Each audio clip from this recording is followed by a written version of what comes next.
Welcome to Midwest Paranormal Presents Paranormal Soup. I'm your host, Jason Bland, and tonight we have guest Keith Anthony Blanchard. He's the author of Homecoming, Crossing the Bridge to the Soul.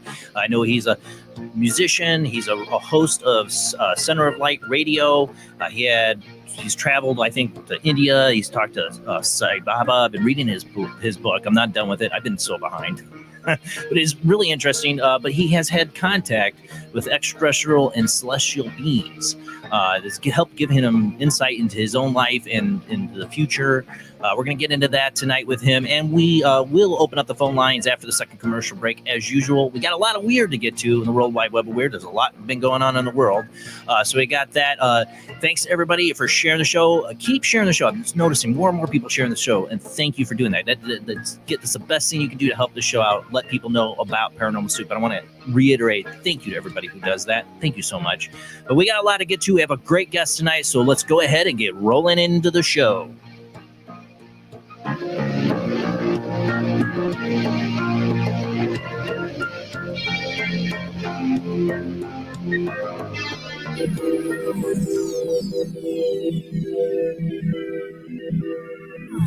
Welcome to another night of Paranormal Soup. As I said before, I'm your host, Jason Bland. Tonight's guest, Keith Anthony Blanchard, will join us after the first commercial break, after our World Wide Web of Weird segment. But as always, my beautiful co-host, Jamie D, is joining us tonight. She's just trying to step away. Gotcha. How you doing, Jamie? I'm doing well. I'm very excited about tonight. Yeah, me too. It's good to have this. First time I had Keith on. Like I said, I've been reading his book. It's really interesting. I'm at a part where he's talking about going to India and seeing Sai Baba, which, if anybody's familiar with that, I think he died in 2010 or 11. He was a mystic in India. I had a whole community of people who followed him, and he makes stuff appear out of his hands. Of course, I have some questions about that, but it's a really interesting person. Just say, I wonder if he met him. I don't know. I haven't gotten that far in the book. We're reading. There'll be more questions, but I really want to know about his ET encounters. That's what we're really going to get into tonight. Also from St. Augustine, Florida himself, drinking the big blue cup there is Rob Autry himself. I got Jamie and I got you right at the wrong moment. Yep. I got the coffee going. Well, thank you for joining me. We got a lot of weird to get to, so let's go ahead and roll into the World Wide Web of Weird.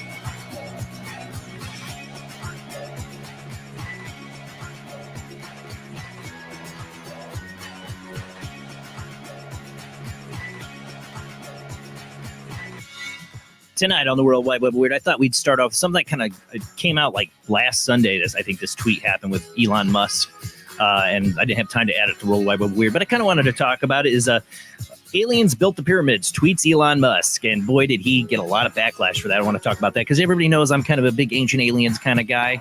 I don't know if I understand the backlash. I do. I understand why Egyptian citizens might be upset or Egyptologists about it, but I'm kind of with Elon on this. For those listening on our Paranormal Radio Network, we are a webcast. You can watch us on Facebook and YouTube. We show videos, pictures sometimes, but I will try to narrate these articles as best as possible. And then I got this one from Unexplained Mysteries. I love their articles because they're short enough for the radio show. All right, let's see. Then I got a little picture of Elon Musk's tweet here. And aliens built the pyramids, OBV. What is OBV? I feel like an 80-year-old man. Is that obviously? Is that what it's supposed to mean? You're muted, Rob. What's the abbreviation? OBV? Oh, yeah, obviously. Obviously. Elon, right? Obviously, I'm muted. Musk is certainly no stranger to posting up questionable tweets, having previously managed to wipe $14 billion off the value of Tesla after writing Tesla stock prices too high, in my opinion, or IMO. Full sentences. And sparking heated debate about interplanetary nuclear weapons by tweeting Nuke Mars. I remember that.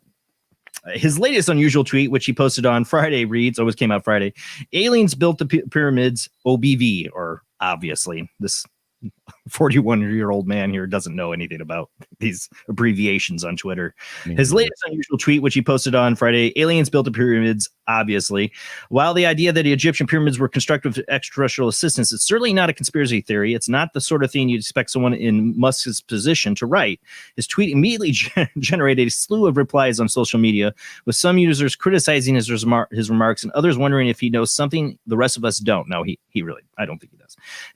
Egypt's Minister of International Cooperation, Rani Mashat, was particularly vocal, even going so far to invite Musk to Egypt to see for himself that aliens were not involved. I follow your work with a lot of admiration, she wrote. I invite you in SpaceX to explore the writings about how the pyramids were built and also to check out the tombs of the pyramid builders. Mr. Musk, we are waiting for you. Faint Egyptologist, and this is the one I knew. As soon as I saw this tweet, I knew Zawi Hawass was going to definitely interject on this. He goes, it's a complete hallucination. I mean, he's been on a couple Ancient Aliens, and it's like kind of tense. You can tell with the Ancient Aliens guys when they had this Egyptian special and Zawi Hawass, because he really hates the idea.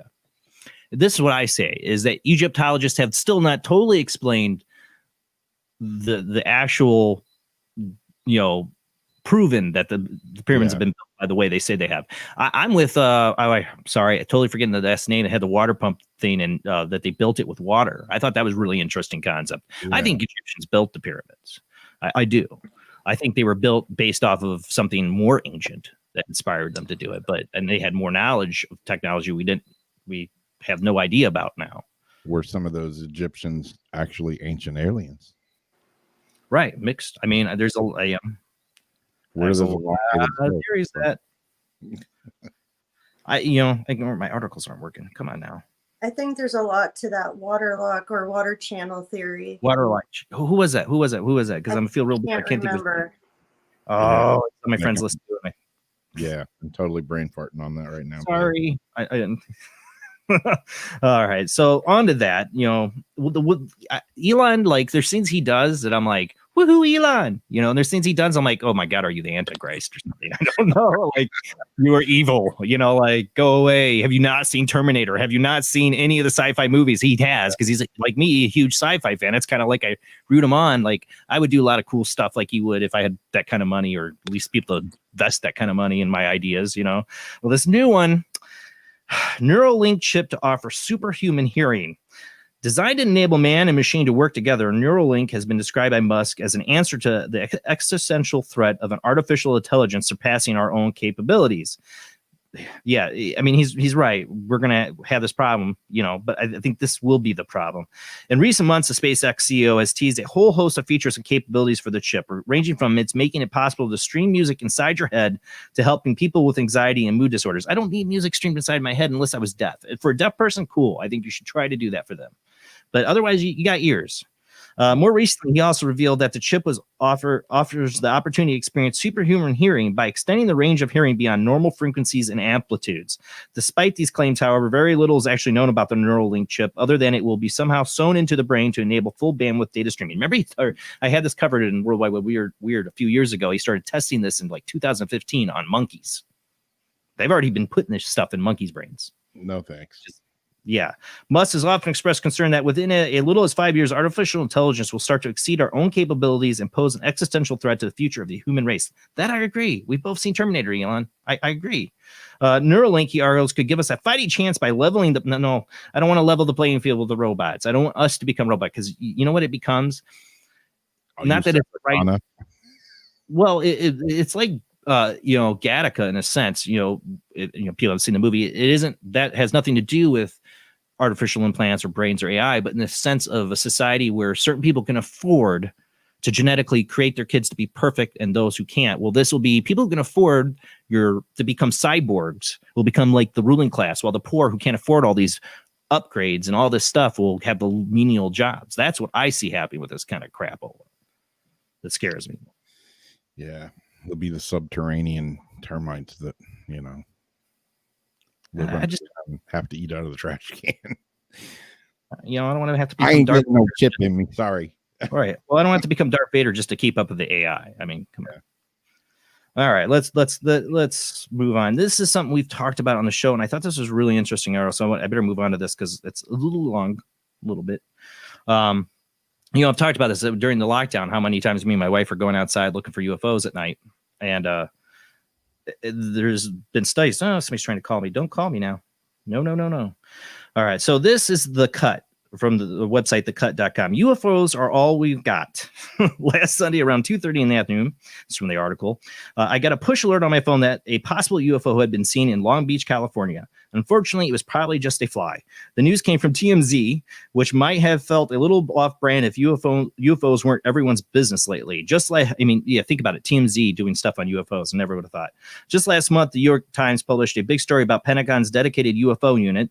The Pentagon Times reported had officially released videos of strange encounters between Navy pilots and unidentified aircrafts, first published by the Times last year. As if this wasn't enough to cement UFOs' pop culture primacy, Post Malone recently told Joe Rogan that he has seen several.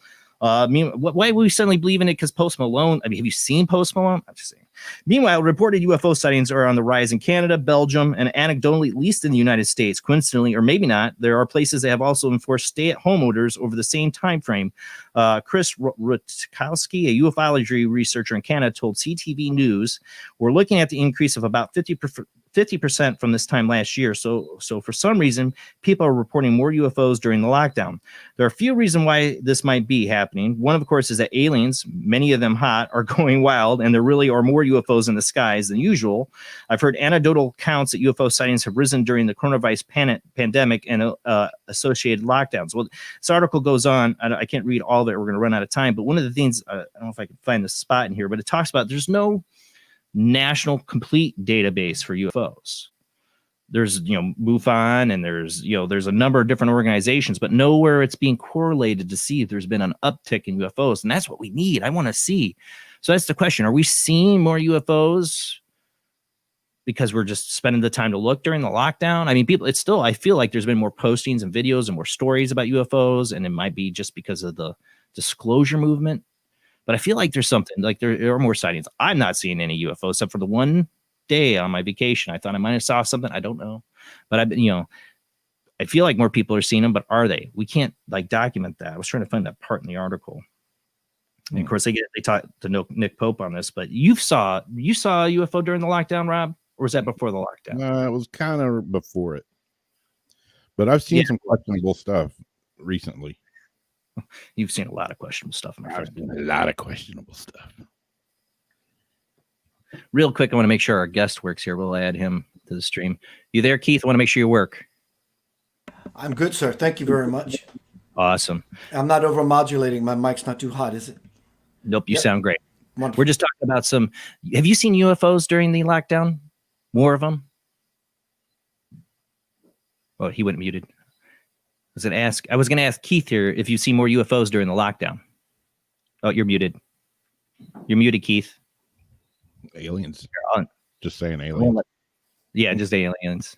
You're muted, Keith. I don't think he hears that he's muted, and it won't let me unmute him because he did it to himself. Unmute. I was listening through my system and not my ears, so I had to start muting a whole bunch of stuff. So thank you. Hello. I didn't expect you to bring me on. So yeah, everything's good for me. No, I was going to say, have you seen? I've always like to get other guests' perspective if they hop onto the world. We're sorry to bombard you with that, but have you seen more UFOs during the lockdown? I have not seen UFOs per se outside of me. I've had some pretty compelling experiences within probably 100 yards from me kind of thing. But it's not so much so lately, but early in life. But I understand why that's happening. The energy's heightening, so consciousness is beginning to open up in people because you and I could be standing on a mountain or hell at whatever and look up, you see something and I don't, and I'm looking directly at what you're looking at. So it depends on the people. But I think what's happening now is the gate is widening and consciousness is beginning to move. Yes, everybody's changing. Like people are more, if it's out in the media and it's out there now, people might see it. So it might be the same old traffic of UFOs, but people are now looking. This next thing, just to show you what the CIA has had all this time, and who knows what they have now. I thought this was interesting. The CIA's nuclear-powered bird drone. This should be, unless I didn't. Oh wait, did I get the articles mixed up? I did, didn't I, Rob? No, that's my bad. No, you had it right. Oh, you had it right. Okay, you had it right. That's my bad. We're off kilter. Somebody's bad. So that was my bad. My bad. So this next one, speaking of UFOs, people are even catching them on their TVs or having more time to sit at home and watch them on their TV. This one was caught on NBC Nightly News earlier this week. Spotted a curious cylindrical object swooping across the sky in the background of a segment.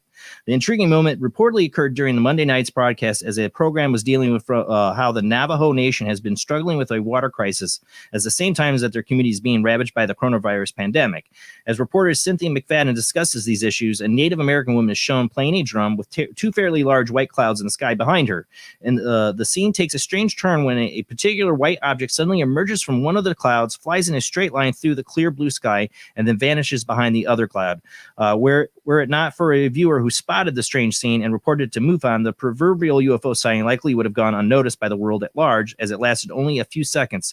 While some imaginative online observers have suggested that the object was headed towards Area 51, Navajo Nation is approximately 370 miles from the notorious military base, which makes such an assumption such a kind of a stretch. Of course, the true mystery is what the nature of the object is, not where it's going. To that end, while some UFO enthusiasts have argued that the anomaly is a visitor from another world, more skeptical viewers have offered up a prosaic possibility that it's an alien craft is merely an airplane. And that's where I don't know. Go ahead and play it. We'll see. I would say good possibility airplane. I don't know, but good catch by somebody. It's going to come up, and then there's a zoom in of it here. I made sure we had the audio off because they're playing this music. You can see it. It gets hard on the screen sometimes to see it. Yeah, there it goes. See, what I saw in the sky was very similar to that way up, but it was total circle ball just recently. This looks like it could have the body of a plane because it's stretched out. And it moves like a plane to me. Mm-hmm. What I saw moved a lot faster than that did. Of course, that was slow-mo, but I mean in its regular speed. That was just recently. I still don't know. I don't know what I saw was a plane either. All right, we'll move on. The next thing I was going to cover is a nuclear-powered bird drone. We're going to run out of time here.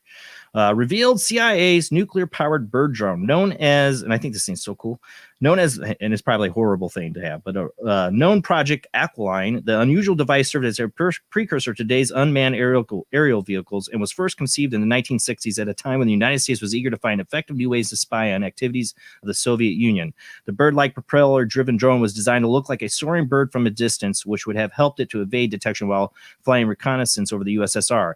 As many as 5 prototypes were constructed, and the drone could be equipped with everything from infrared cameras to radio receivers and eavesdropping devices. According to declassified CIA files, it was also capable of dropping equipment at predetermined locations that could later be picked up by U.S. agents operating in the field, James Bond style. Perhaps the most intriguing aspect of the project was the fact there were even plans to equip the drone with a nuclear power supply, despite the obvious safety concerns. Yeah, what happens if that crashes? And they want to do that so it can just continuously fly around, like we have drones now. It will have vastly utility for overwater applications, and radiation hazards will be so low as to permit consideration of use over land missions, report read. The nuclear-powered drone was estimated to be capable of operating nonstop for 120 days. Wow. But you think of all the, this was the 1960s, 1970s. They're building this thing. This is like pre-drone. And they had this. That's more like a remote control aircraft than a drone, really. But we had all those drone reports out, and recently the weird swarms nobody could identify, and the military's like, we don't know what those is. Well, maybe they do. They're just not willing to admit it because they hit stuff. They probably did the same thing with this. So a big weird bird. Oh, don't know what that was. Looks like a swallowtail kite. Yeah. All right, let's move on. We're gonna run out of time. This, I don't think I'll have time to read this whole article, but you should check it out. NBC Palm Springs is where I got this from. NBCPalmSprings.com. 6 people missing from mountain communities within months. Roy Pryfogel, Lydia Abrams, Rosaria Garcia, Melissa Lane, Vanessa Valsek, and Jade Kremer. They don't know each other, have no connection, but they have one thing in common. They've all gone missing from the mountain communities above Coachella Valley within the last 5 months. The last person that was reported missing by her family is 30-year-old Jade Kremer. She was staying at the Bluebird Cottage Inn in Idlewood. Her mom, Debbie McGee, who lives in Ohio, says she met up with Jade to pick her up to her 10-year-old son in Helmand on July 22nd. Debbie is worried sick about her and says she has never been in contact with her daughter. Absolutely, it's out of character. There are 5 other missing people. The Riverside County Sheriff's Department said none of these cases are connected. On March, you think they are connected. March 4th, 2020, Roy Pryfogel went hiking in the Pine Cover area. The Sheriff's Department says an intense 6-day search by mountain search and rescue teams was unsuccessful. On June 4th, 41-year-old Melissa Lane was reported missing from the Idlewild by her mother. On June 7th, 65-year-old Lydia Abrams was reported missing. Rosaria Garcia, 73, was last seen on July 7th. It is believed she suffers from dementia. Her car, a gray 2016 Nissan Altima, was found abandoned near the mountain center. On July 31st, 26-year-old Vanessa Valsek was reported missing. Her family believes she was in that area, the Idlewild area is what it's called. Meanwhile, back in Ohio, Debbie's holding out hope. We're not going to judge you. We just want you home, she says to her daughter Jade in case she hears a plea. Different age ranges, different people. There's this whole 411 missing documentary on Amazon Prime. I got to see it's on there. I got to get David, I always say his last name wrong, Pleiades on. I got to find a way to get a hold of that guy because I'm so interested by the missing cases. And I would love to know if any of these, and if you ever listened to his interviews or read his book, 411 Missing People, if any of these people have any of the same kind of signature stuff that seems to happen in these weird missing person cases. I just thought it was interesting that all these people in this 5-month time, the same area all gone missing. Yeah. How can they say that's maybe not connected? I mean, it's pretty. They can't find any connection. It's the same area. That's the only connections. They're gone missing in the same area. All right, this last one, and again, whenever I always debate if I'm going to share these kind of stories when it has the president involved, because I don't like to do politics on the show. And this is not about politics. This is about an interview Trump did, and he hints at UFO total transparency. Trump has run a gauntlet of UFO-related questions in recent weeks, with several journalists and public figures taking advantage of his re-election campaign by pressuring him for information on the subject. Most recently, the president was being interviewed by Fox Business with host Lou Dobbs, who decided to bring up the topic. And it's kind of weird. You see the interview, he kind of just pops it in. So I'm just gonna play the audio of that here. Let me see if I get that. And you. Oh, now I lost the audio. Go figure. Hold on a second. Then I lost the audio. Figures. Might not be able to play it. No, now it won't play. That's weird. I had it working before. That's weird. Okay, so Not saying it's aliens, but it's aliens. Right. No, it doesn't want me to let it play it. So basically, I'll read the transcript of that. There are millions and millions of people who want to go to Roswell who want to see a Trump replied. I want to talk to you about what I know about it, but it's very interesting. That's what he said before. I'm trying to find what he said on Lou Dobbs. This is one thing. This is what Donald Trump said on Lou Dobbs. Well, I think I hate reading his transcript. I just wanted to hear his mouth do it. Probably in this country, the UFO expert. So I'm going to be totally guided by the great Lou Dobbs. I'll do whatever you ask me to do. Basically saying, I'll totally disclose whatever you want to know.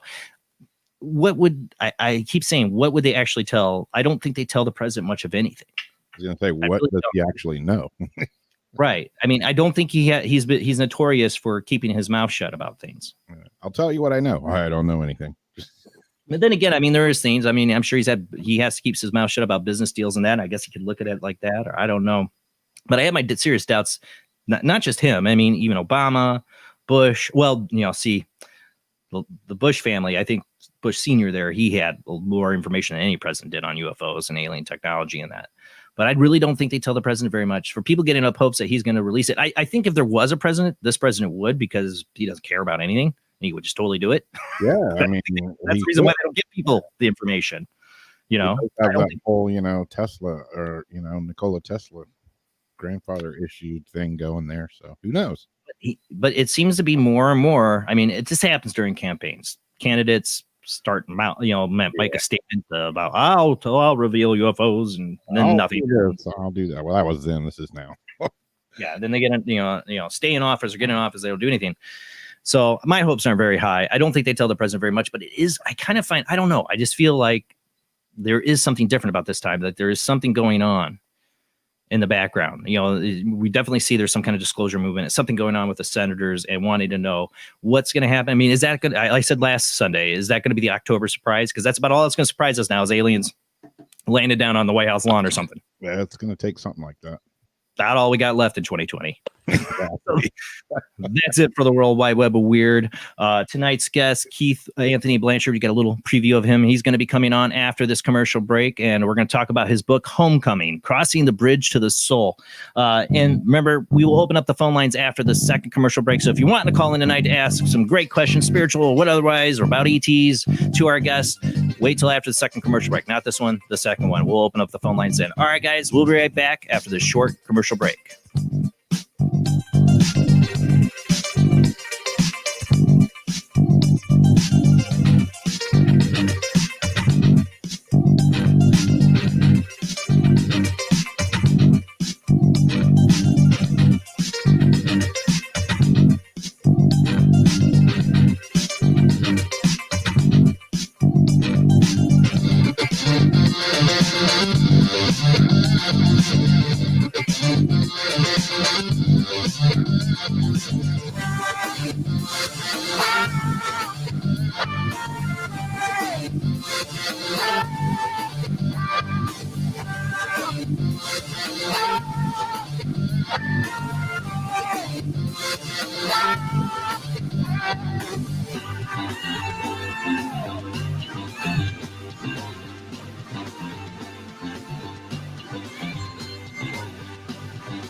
Join us every Wednesday night at midnight Eastern Standard Time for Weird Wednesday at the live stream with your hosts Jamie, the Living Dead Girl, and Rob, the Phantom, where we'll talk about all things paranormal, including zodiac, astrology, tarot card and oracle card readings, live ghost boxing and spirit communication, where we'll do voices from beyond the Cold Case Files.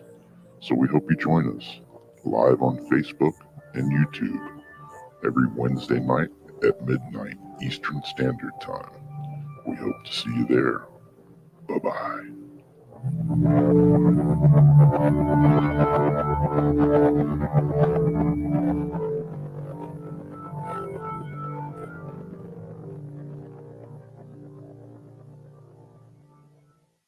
Bring life to the dead. Bring life to the dead. Bring life to the dead. Bring life to the dead. Bring life to the dead. Enter the occult world of necromancy. You were brought here for one purpose. Necromancy. A ceremony dating back to the pre-Christian era. It's the art of reviving the dead. It requires involvement with evil spirits by the person performing the act.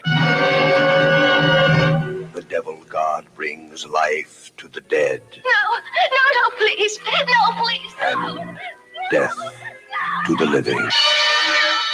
Necromancy starring Orson Welles and Pamela Franklin. From Cinerama releasing. In color, rated PG, parental guidance suggested.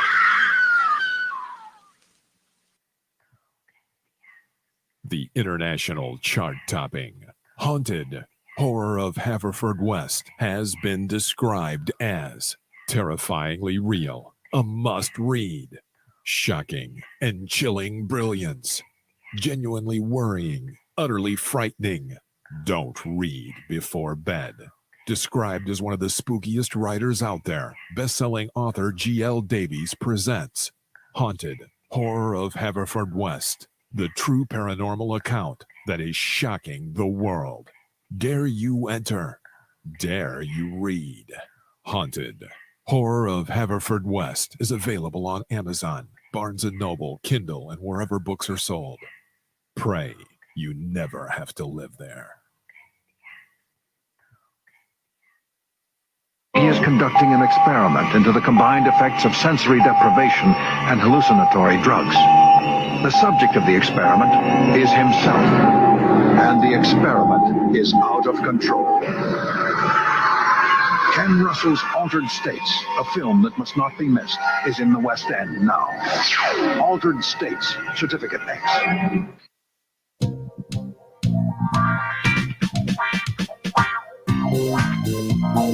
The night is alive. Join us and take a walk on the weird side when you tune in to The Kingdom of Nye, hosted by Heather Wade, the finest in late night talk. Listen live free weeknights starting at 9 p.m. Pacific time at thekingdomofnye.com, talkstreamlive.com, and the Paranormal Radio app. Wanna take a ride? Do you like rock and roll? Do you enjoy a good story? Wish You Were Here, A Rock Fantasy, is a book inspired by Badfinger. It will not only entertain you, but intrigue you. What is it about? Well, Thomas is searching for his bandmate and friend in heaven, and in spirit has helped pen this story. He meets an old friend and famous new ones on his afterlife voyage. Midwest Book Review said, Wish You Were Here, A Rock Fantasy, is a book inspired by Badfinger. It's a quirky story by Joyce S. Isaacson and is unique, original, and deftly crafted metaphysical novel that showcases the author's genuine flair for character and narrative-driven entertainment that is simply riveting from first page to last. Wish You Were Here, A Rock Fantasy is now available on pennantpublication.com, amazon.com in paperback and hardcover, and also on Kindle Unlimited. So check it out now. Wish You Were Here, A Rock Fantasy. Switch to DCS ranging. 240, nominal to profile. We're in the pipe. 5 by 5.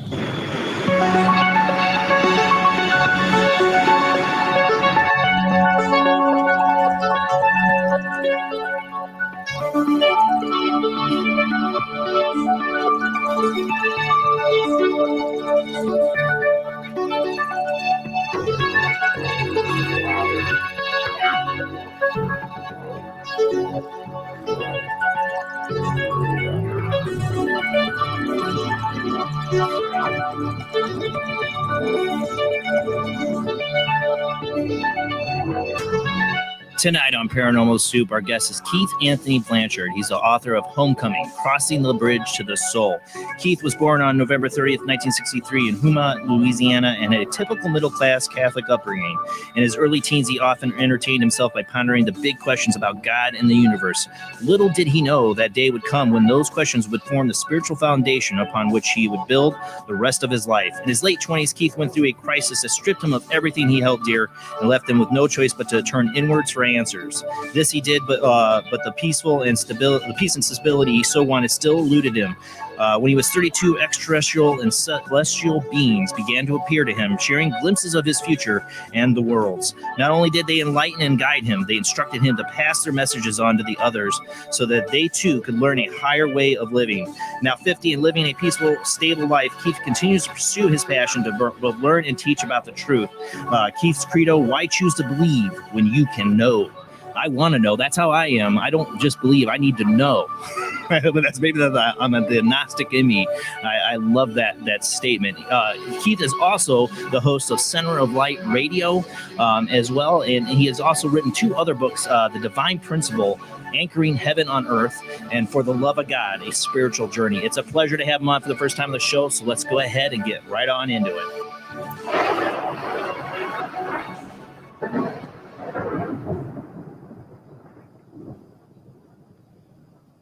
Welcome to the show, Keith.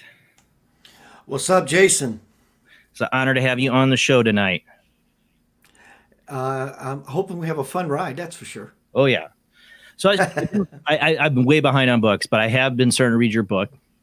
It sounds like you've had a very interesting life, a very interesting journey. I was really interested. I got to a point, I was reading it today, and I kind of was like, oh, I want to know more. And I think you're holding it back. It's about your trip to India. For one, too, I want to get into that tonight because I'm especially like Sai Baba. You went to go. I saw that name on there. That's the person I've always been interested in, and I think I've had a couple other guests on before who had interactions or met him before. So I'm interested to hear your take on that. And then the celestial and extraterrestrial experiences you had. Where did all this start for you in your life? When I was about 6 years old, in the bayou, as you read, I just had this awareness about me, this fire. It largely had to do with music. My 10-year older than me brother, he was into the 60s, 70s movement. And he played this song one day, and I just fell in love with the song. It felt like power to me. And I tried to sing it to him. Carrie, what is this song? He says, Keith, I'm sorry, I just don't understand it. What you trying to tell me? So one of the perks we had as a middle-class family was to go to the bowling alley. And as a 6-year-old kid, I'm throwing an 8-pound bowling ball through my leg, double-handed. And that song came out of the jukebox. And I was like, Carrie, that's the song. And I knew in that moment I wanted to be a musician lifelong. But likewise, something opened in me because I always had a fire, a curiosity for that which lies beyond what I'm being taught so far at 6 years old, or even 56 years old, what I am now. So I started getting glimpses of higher possibilities at a very early age. I can totally relate to that. As anybody who has known me most of my life, that's kind of explains a lot of my childhood. That's how I felt. I've always questioned the existence of about everything. I tell people it's like hardwired into me. And there's nothing you can do about it. To ask the big questions. But what I've never understood, Keith, is why other people don't. I mean, a lot of people do, like me and you. There's most of the people in my chat room probably do, but there's so many people around. I just don't get why they don't ask the deeper questions. I'm not telling people to go out and, become some guru or, but just some basic questions. They don't want to look at the bigger questions in life. And Jason, those big questions are actually the simpler questions. It's such an arduous task. It's not this huge thing that you have to try to pull into your experience so you can extrapolate some cookies from it. That's not what it is at all. It's actually very basic, simple, childlike questions. Yeah. What the frick am I doing here? Where the frick did I just come from? Who am I truly? And where in the frick am I going? If a person begins to ask these 4 questions, doors of infinite possibilities begin to open up on levels that people don't understand. But you have to come from the right space inside to say, I'm just simply as a child of the living light. And as a child, I'm just curious. I'm in awe. I'm in wonderment. I just want to know some answers, man. Yeah. It does miles for the person. But starting to read your book, that you asked those 4 basic questions. I'm like, when I'm reading that, I'm like, those are the questions I've been asking all my life. But I think, why do other people not think about these things? I've been thinking about since my earliest memories. And I think I love your question, and you're pushing forth on this because I think it's very well deserved. is because one reason would be, as you and I and others can look around and see, because we know the art of that it takes to see, that people have been instilled. Right, wrong, indifferent, up, down, green, purple, black, white, left, right, hot, cold. None of that matters. The fact of the matter is people haven't been instilled with ideas that go absolutely nowhere from the very beginning. I mean, think about this. When you come out of your mother's womb, the first thing that happens to you is you get slapped on your ass. That's pretty freaking powerful. Think about the power. The first impression that is instilled in a child is pain.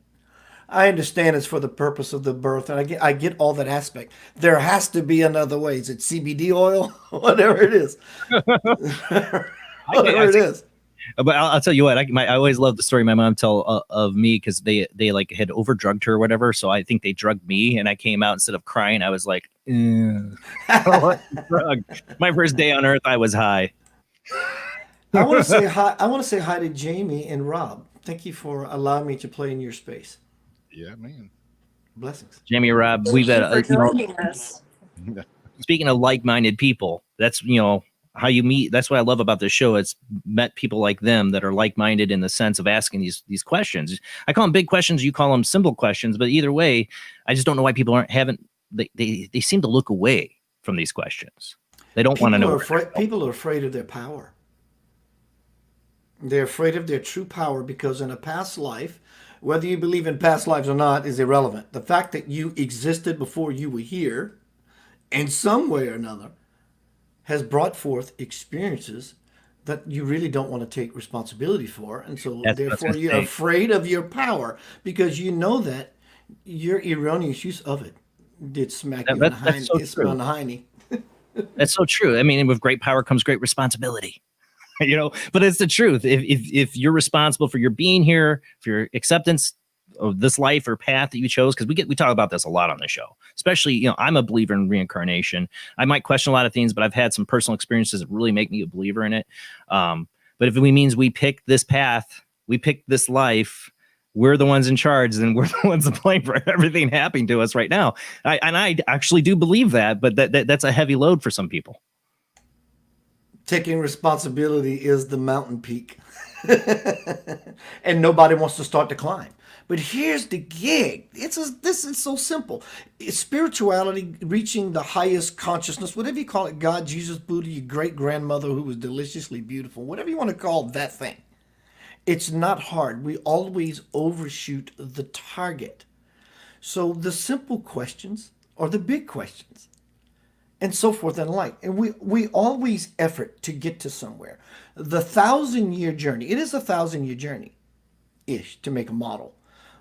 But choosing to take the first step is 500 years shaved off your path immediately. Because without that first step, nothing happens whatsoever. You mean like 500 years of reincarnations? Or just 500 years on any scale for any, to use as a measurement stick to say that until you make a choice, it's dead in the water. Nothing goes anywhere. But once you make the choice, the process now becomes 50% because now you become aware. And the light of awareness brings everything to infinite possibility. Now you have to do your walk and kind of sort of gain your balance to go back to the garden of where we're all trying to get somewhere. And where that somewhere we're trying to get to is actually right here. We're trying to move forward to get to right back to where we are. That's kind of exactly what we were talking about last week with Colm Holland about his book, about Paulo's book, The Alchemist. I love that guy. He's gorgeous.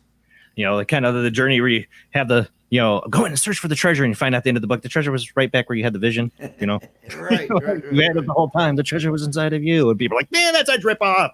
That's how I was when I first read The Alchemist, just to be honest. I'm like, really? Come on. But I get that. I get the meaning of that totally. For you, what made you, what was really the beginning of your awakening, though? Pain. That would be true probably for the majority of humanity because we are lazy by nature. We like comfort, all those things. I get it. I'm human. And I play human very well. But it was pain. I was in a relationship for 10 years. And being an aspiring professional musician, she was my girlfriend. She was my intimacy. She was my transportation. She was my food. She was my shelter. She was this aspiring musician's girlfriend. And I leaned on her pretty hard for that. She enjoyed it, but anyway, we started fighting after some time, and it just lingered and lingered. She said later. And everything about me was invested in the outside world, completely invested in her. And when she left, everything that was sustainable went with it. I had nothing, no transportation, no house, no food, no shelter, no friend. It was just all completely gone. So we were talking about this last week too. It's hitting rock bottom. That's when things change, right? I don't think people have to hit rock bottom to have a spiritual awakening, but it does seem to go one in hand. Yeah, fantastic point, because either way, we are loved beyond measure. And it could come in a kiss in the face or a kick in the pants. And it will never stop. It will freaking never stop. Never stop, because it's so reciprocating with all of us all the time. And like you were posing earlier, why people don't ask those big yet simple questions. In asking such questions, the doors begin to open. And it's not the level of the question, it's the depth of yourself from where you ask the question. And when you get that, the motivating factor to want to constantly live in that garden, that kingdom, that magic, infinite possible space, it begins to exponentiate and open. And then homecoming, crossing the bridge to the soul, becomes a natural byproduct, or you have to buy products to make you feel good. So as you're looking at this book cover, you see this dark cloud. Hello, COVID-19 kind of reality, right?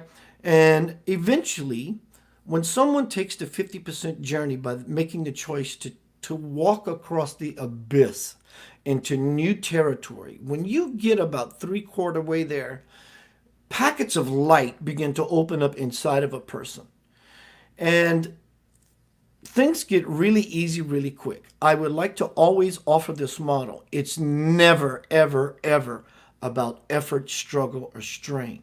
In so doing, your intention is heard or recognized, but the language of the universe is vibration. So if you're trying too hard, you are always overshooting your target for infinite joy and bliss. Don't try. Just be simply happy. That's it. There is nothing else. Really, there isn't. Yeah, I have trouble with that. I believe you, but I have trouble with that. I'm known as the constant worry wart. I'm like, I'm trying to be better. I'm trying not to be. I'm trying to think positively. I'm trying to not dwell on things in my mind. COVID hasn't helped. It has not helped. It's made things worse for a lot of people, including myself, a worry. And I'm trying to be different, not give into it, because, I've learned enough in my 41 years that if you worry about something you can't change right now or do anything about at this moment, you're wasting your time and your energy. If there's nothing you can do about it right now, why worry about it? And that's something I've had to remind myself and drill into my brain, and I still do every day. It's a constant battle. If there's something you can do about it, there's no need to worry.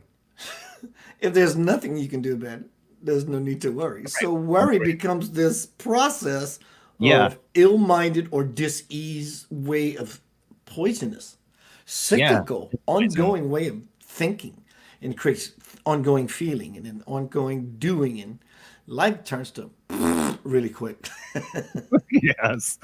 I've gotten better. But I realized I'm not better after the last 5-6 months. I realized I'm not better yet. I'm still doing it, and just give me the right situation. It makes it worse. So I'm trying to be more spiritual, but I'm kind of a facts guy and a pessimist at heart. I'll admit it, and a worry wart, and it's like something else. Like all my questioning, also I felt wired into me. Who knows? Past life, I don't know. I want to get into what really though was the celestial ET influence on this. Where was this what changed your life as an intervention by this? Yes, it's quite a long story once I jump into the water.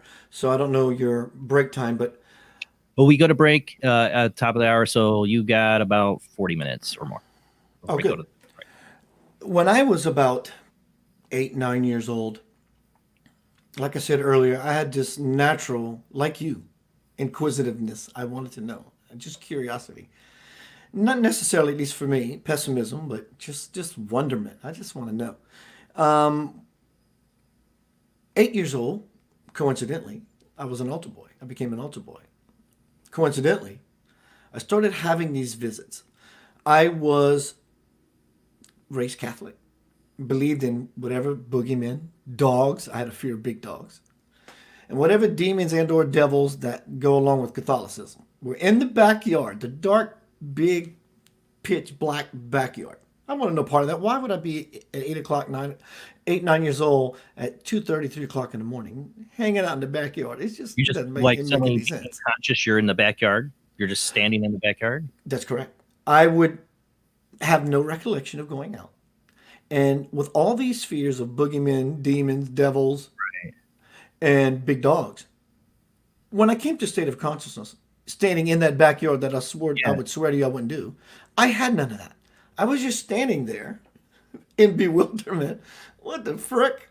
And I would be looking up. And up didn't necessarily, I don't know why I look up. I honestly don't. But the first night this happened, it felt okay. It was just, in fact, there was no feeling at all. It just felt like I'm just in the backyard. Okay, Keith, you're in the backyard. Now go back in the house and go to bed. There was no other thought about it. So looking around my backyard, I found a cinder block because I'm 5'5" at most now. And when I was 8, 9 years old, I was about that tall. Right. So I found a cinder block to stand on and propped it against the wall so I could be tall enough to lunge myself through my bedroom window to go back in the bed to go back to sleep. And this began to occur randomly, a couple times a week, skip a week, once, another, and so forth. And in hindsight, let's fast forward to the age of 33. I was watching a program on the Discovery Channel about aliens, and I had a full conscious recall. And I knew that this happened for about 2.5, 3 years. Randomly, little less as time went on. And then in about the age, again, coincidentally, 1997 and 3/4, 1998, when these experiences started to happen to me celestially, is when they began to start to happen to me extraterrestrially, because that's when I met an alien human hybrid by the name of Nucleate on this earth. It wasn't. It was a channeling kind of modality, but this truly wasn't what people would call a channel. I'm going into channel mode, and this being it wasn't that. This was a superimposement of a 7-foot human hybrid by the name of Nucleus 8, and I was blessed, crazy, to hang around with this being for about 4.5 years. This is when you were in your 30s? This was when I was, this 1998, let's say, brother, your math is probably better than mine.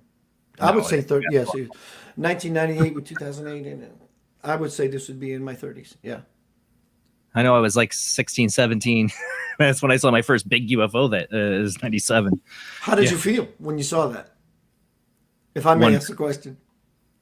Like just pure shock and awe, wonder, because this thing was so huge and silent and so low and big. It was like the scene. I always say it's like the scene out of Star Wars when Star Destroyer goes over the screen at the top, the beginning of the movie. That's what it was like. Me and about 4 other people were like a complete silence. You know, I think about, you know, I've had next week we're going to have my friend Terry Lovelace, who's an alien abductee. But when you're talking about being a child out there having no fear, like 1, how did I get here?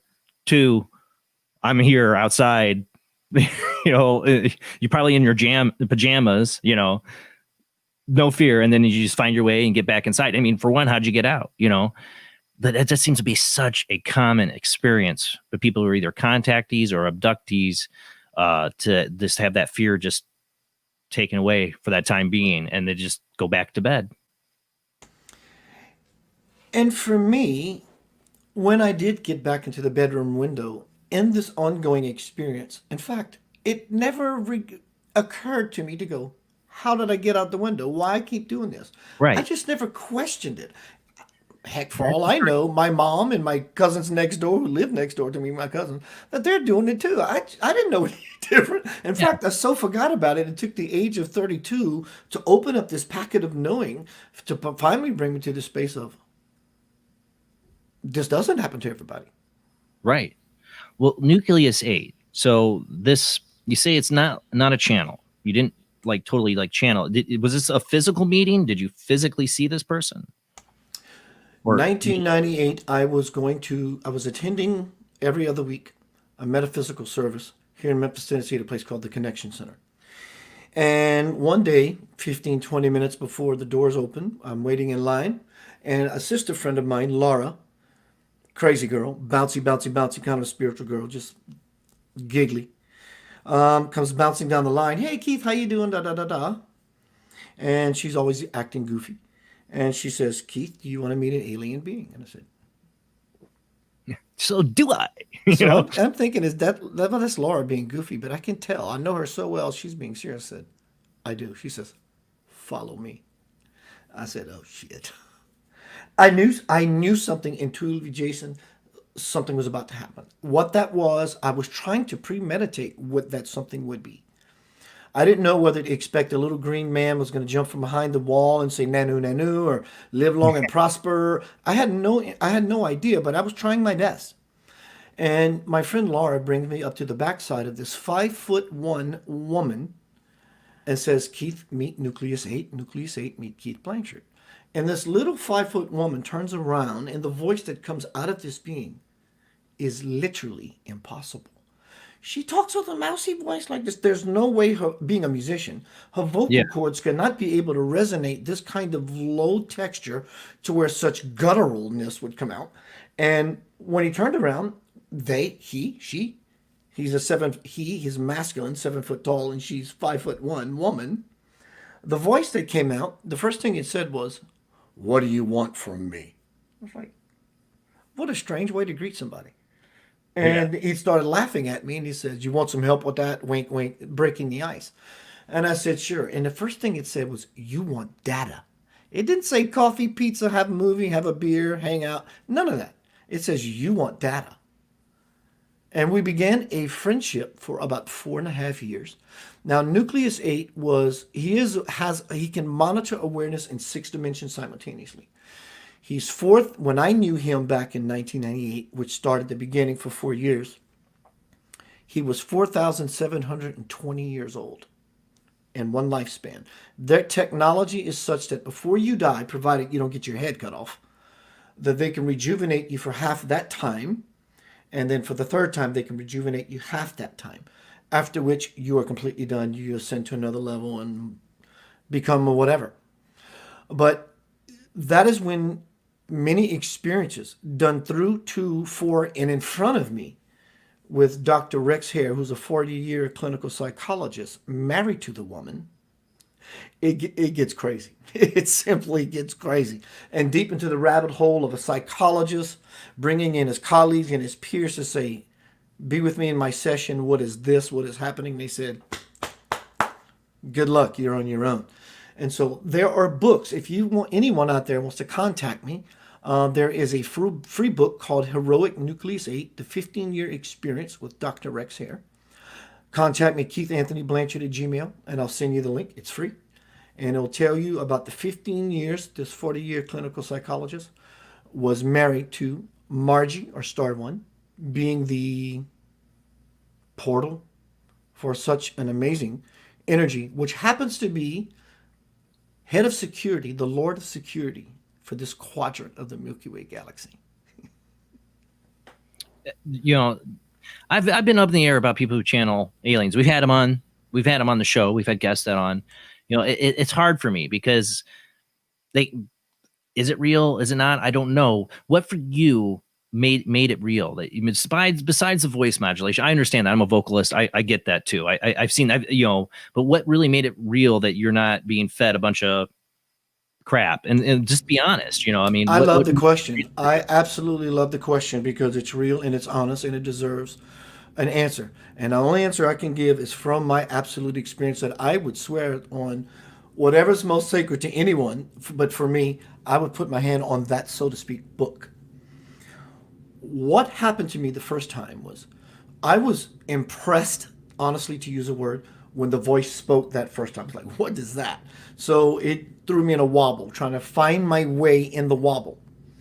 So as I began to befriend and hang out with 3 people, Dr. Rex Hare, Margie, Star 1, and Nucleus 8. When he comes in, it's not just someone sitting in channel mode. When this being comes in, this being will stay there for days, living in the body, a walk-in, if you will. Living, truly living in the body. Where does she go? She's still not sitting there in meditation posture, channeling this being. She would fall asleep.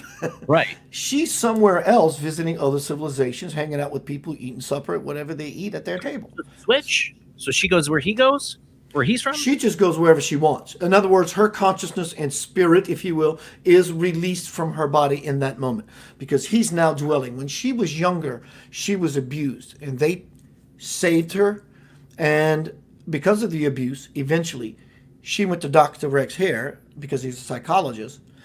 And this all began to be put under light hypnosis. A fairy by the name of Perithnia steps up first and says, if you think you're going to come in here and monkey with her mind and hurt her like people of her past, I'm going to stop you myself. And this began the whole cyclical nature of fairies, shamans, angels, archangels, and the Nucleus 8 stepped in. So the question you asked me was, what made me more convinced and more convinced and more convinced until I absolutely knew this was truly happening as a life experience for me was when this personification, began to do these things literally, physically to me in front of my own eyes and taking me beyond where my eyes can see by grabbing my hand. Dr. Rex Hare and I, Margie and Nucleus and Laura, we're all hanging out, having some food in a restaurant or whatever. And it got to be about me.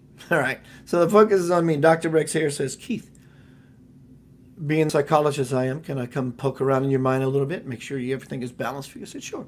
We had that kind of relationship. So one night they came over, Margie and Dr. Rex Hare. Nucleus was not there yet, Nucleus 8. And so Dr. Rex Hare puts me in a light hypnosis. Says, okay, Keith, I'm about to bring you out.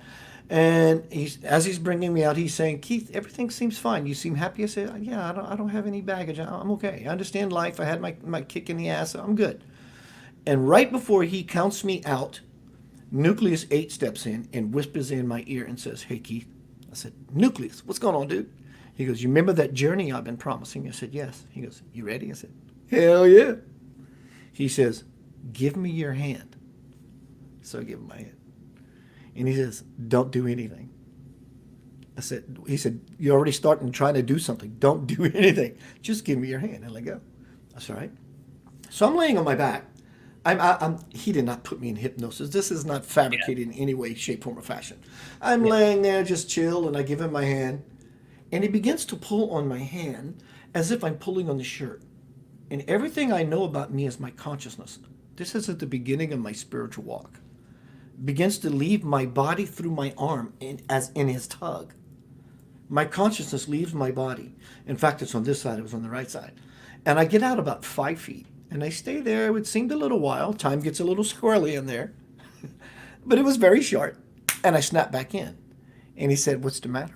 I said, I'm trying to figure out what or what not to do to make this happen. He says, again, as I said earlier, he says, you're trying too hard. Just let go. I said, all right. He goes, let's do it again. So he begins to pull on my arm, and I get out about 15 feet. And he lets go. But before I tell you about him letting go and telling me something in my ear, when he pulled me out, I found myself standing in a very sleekly designed spacecraft. He is a galactic cop. He and his team literally police the galaxy, removing troublemakers. I found myself in this ship.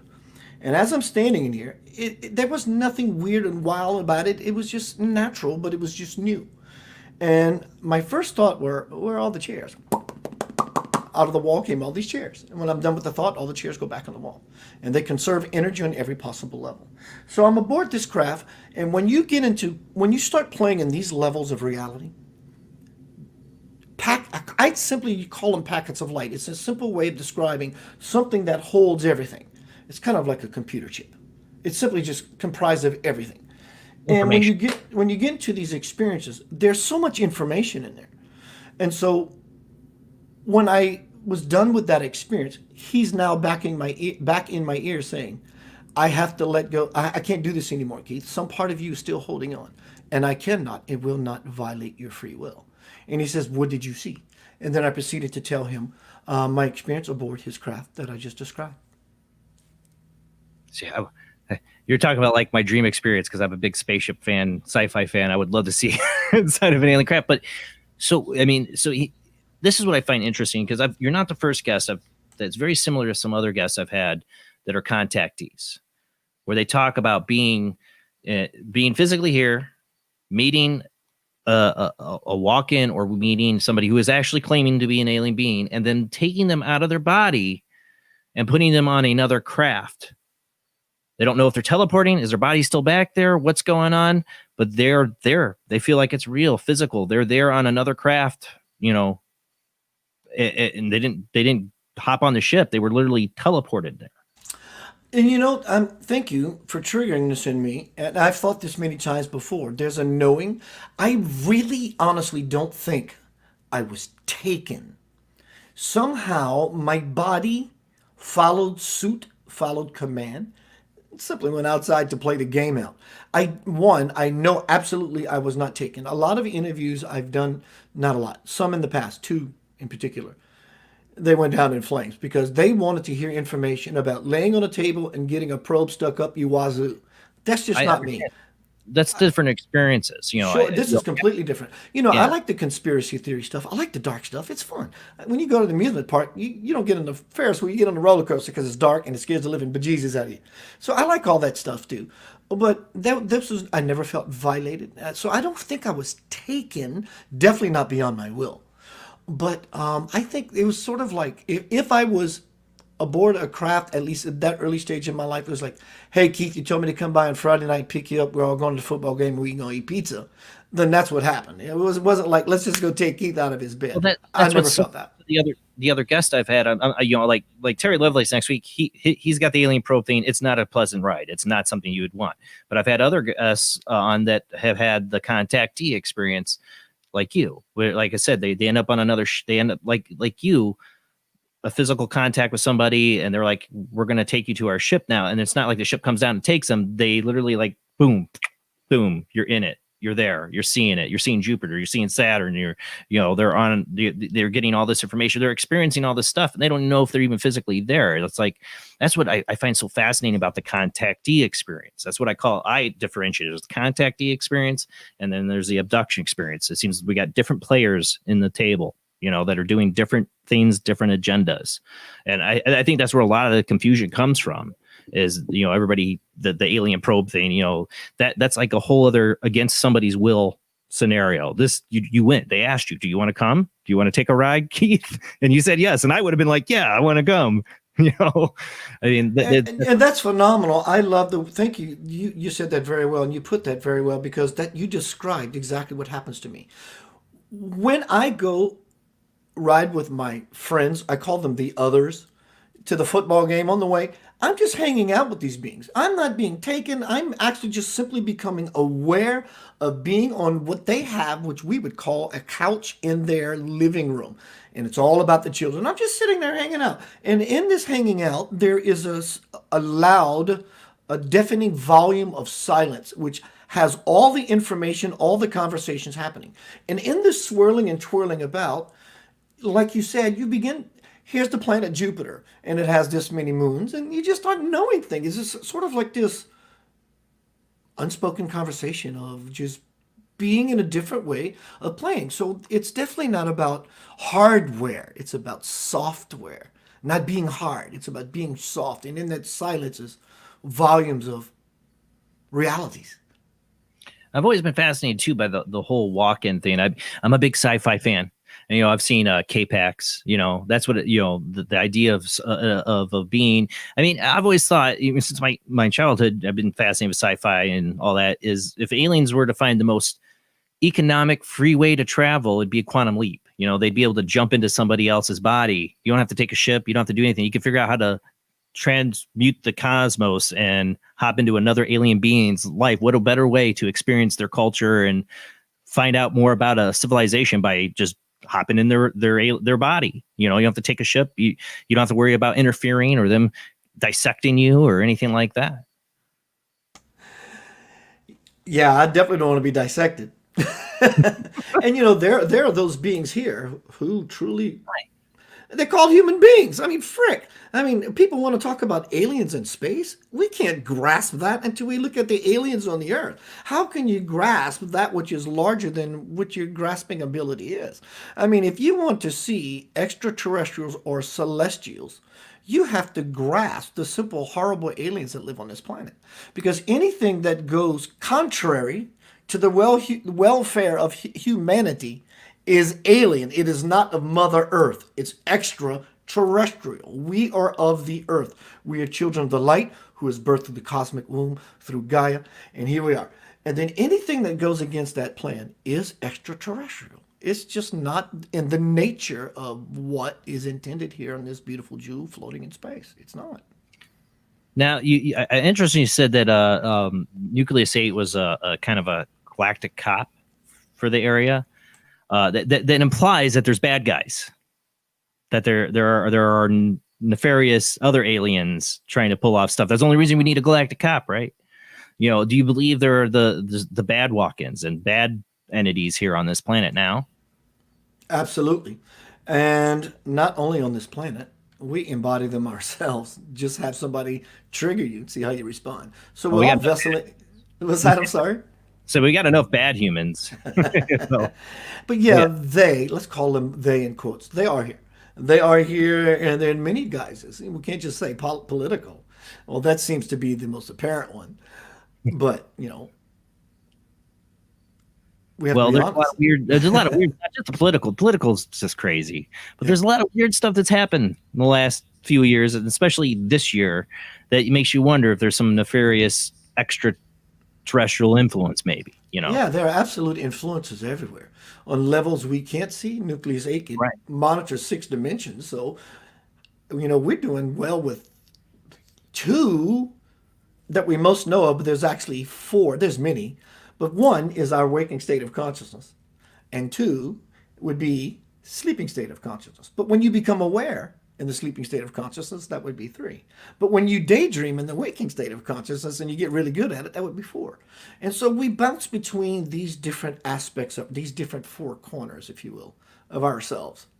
So between all these perspectives, who is that person experiencing these multidimensionalities of ourselves? That is the big question. That question is so powerful that one begins to realize, I am not the this, I'm not the that, or the other thing beyond that.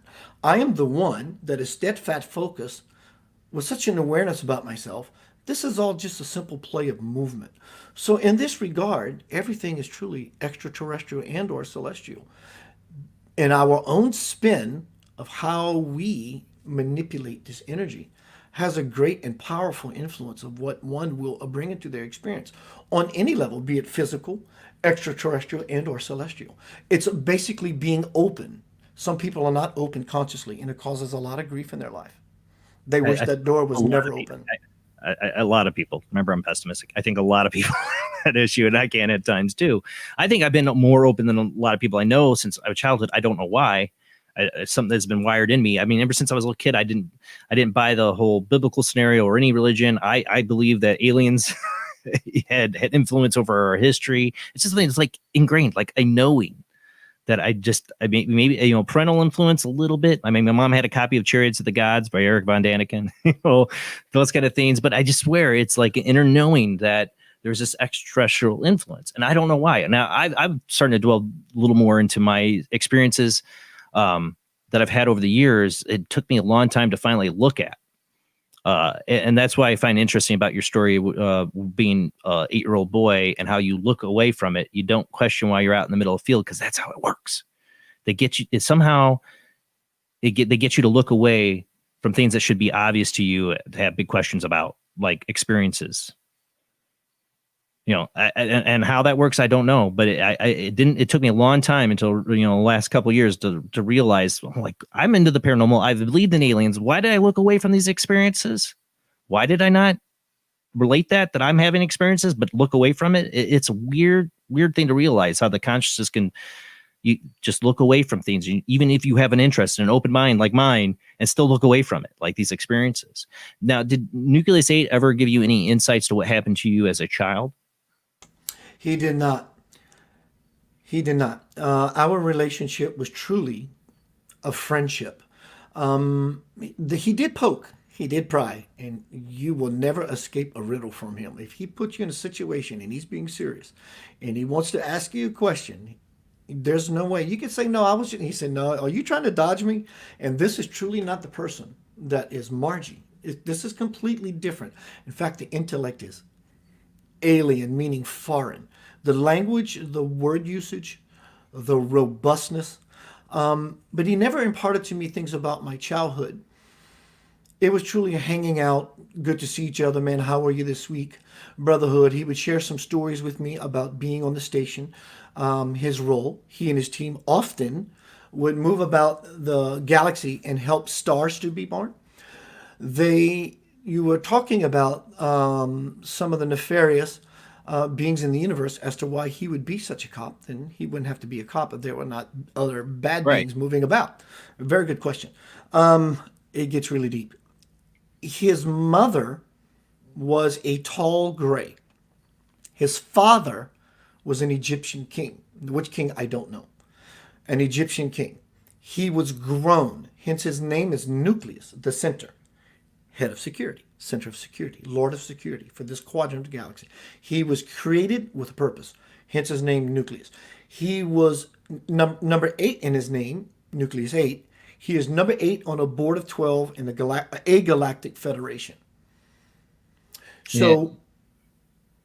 No, go ahead. No, go ahead. And so his mother was a tall gray, and his father was an Egyptian king. His mother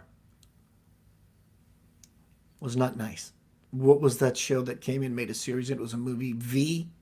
I knew you were going to say V. How did you know? I just knew it. I just how knew did you know? V. I don't know. Exactly. That's the magic. I just knew it. And she was, that's who she was. And he, as Lord of Security, had to exterminate her and her clan. And was she reptilian? Is that what you're saying? Or? Well, she was, I wouldn't say necessarily reptilian. From what I know about Nucleus and his biology, and I've seen him twice, she was just simply a tall gray. She was complete gray. He was hybrid. But he had to exterminate her and her clan and with his team, and they did. So there's nothing that goes by him unmonitored. In fact, he has a thumb in every pie, and he gets information in a matter of a dime. If he sends out a pulse, who has this for me? Because I, as head of security, need to know it. It happens to him in a moment. So I always think Hollywood and science fiction reflects some truth sometimes. And when you talk about this, there was a show, not the remake of it, but if my wife's not watching, she's asleep, I think. But her favorite TV show and became mine was a show called Roswell. And in this show, the aliens would have certain people had no idea. These people had no idea that the aliens would like take over their body, and they'd have like a council meeting or whatever. And these people would totally not know that they were being taken over, and they'd all meet, and that the aliens would spend time in their body and, doing their nefarious things here on Earth. And then I've seen other fiction point to that idea. The idea of a walk-in or the ability to do that is just incredible. For Nucleus 8, he only had one person he can inhabit then. It was this woman. I don't know any information beyond that. I definitely know he has the ability. Now, whether he did, that was just something that just honestly never came up. And I think what happens, no, I really don't have an idea. I can only give you my best guess by being in the experience of it. It's sort of like she's just this woman and the body's here and she's in it. And he just simply steps, truly, he walks into it. completely animated. This is not like I'm the marionette pulling your strings to where I'm making your arms move and I'm telling you what to say. That is truly not my experience of it. She is completely not there, and he is completely anchored in that vessel. Completely. So yeah, I don't know. It's just that the idea of the walk-in thing, you know, maybe it's because I'm a Quantum Leap fan. I don't know. I think that's sort of the picture, isn't it? A quantum leap. You just move from one place to another. Because in that, you know, Sam Beckett would jump into that person, and that person would be back in the waiting room in the future. You know, they would switch bodies. That's what I kind of pictured at first. But you say she can go travel anywhere. You know, the relationship, you know, you said it was like a friendship that you guys had. It was more about hanging out, but you had to have learned a lot. I mean, about the, you know, I mean, I'm sure you had big questions.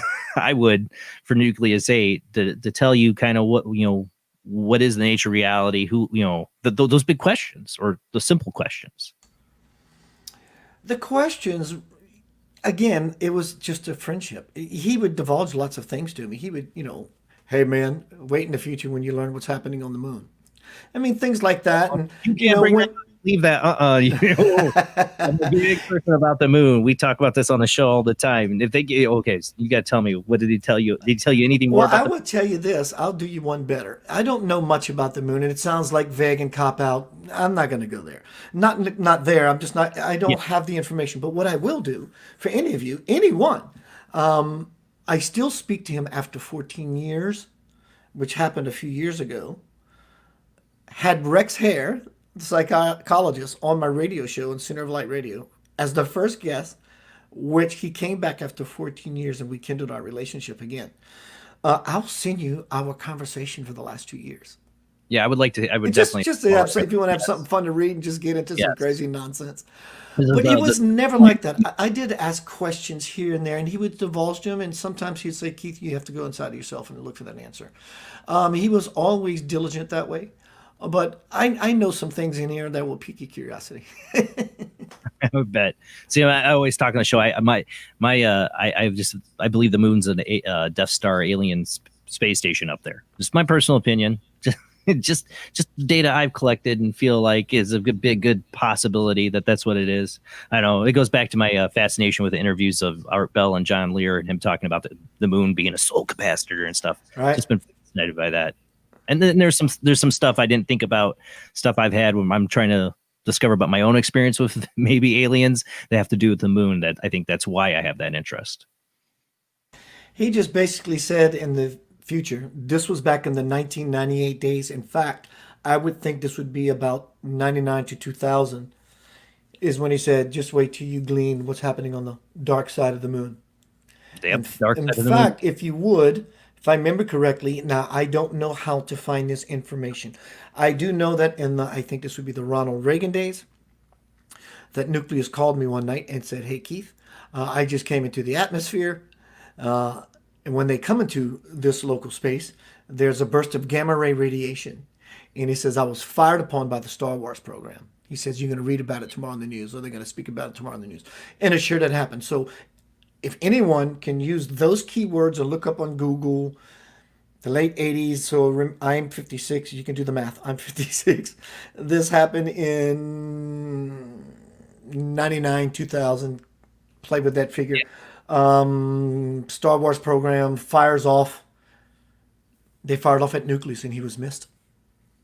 So you know what that makes me think of? And I don't know the date or provenance of it, but it's an actual NASA footage. I think it was coming from the International Space Station, if I remember right. I know which one you're referring to, sir. Remember, the ship's coming, looks like a ship's coming down towards the Earth, and then it suddenly goes right and it takes off. Thing shot. I love that footage. That's what it makes me think of. That's definitely the idea. He said if that was to touch him in any way, shape, form, or fashion, he would just perforate and just be complete consciousness. Even though he was not in his body, the fact that this gamma ray energy is coming through in such a way that he can actually house the body of a human being that doesn't really per se belong to him, he's projecting some serious will.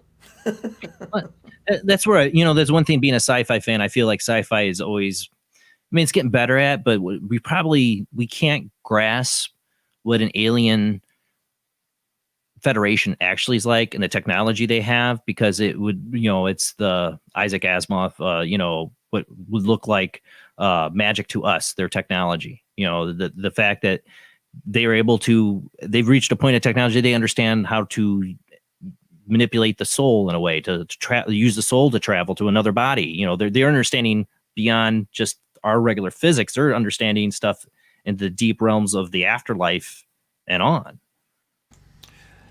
Something I want to input here is one way this relationship between Dr. Rex Hare, Margie, Star One, and Nucleus 8 was, remember when I mentioned that she went to him for therapy because of her past? Yeah.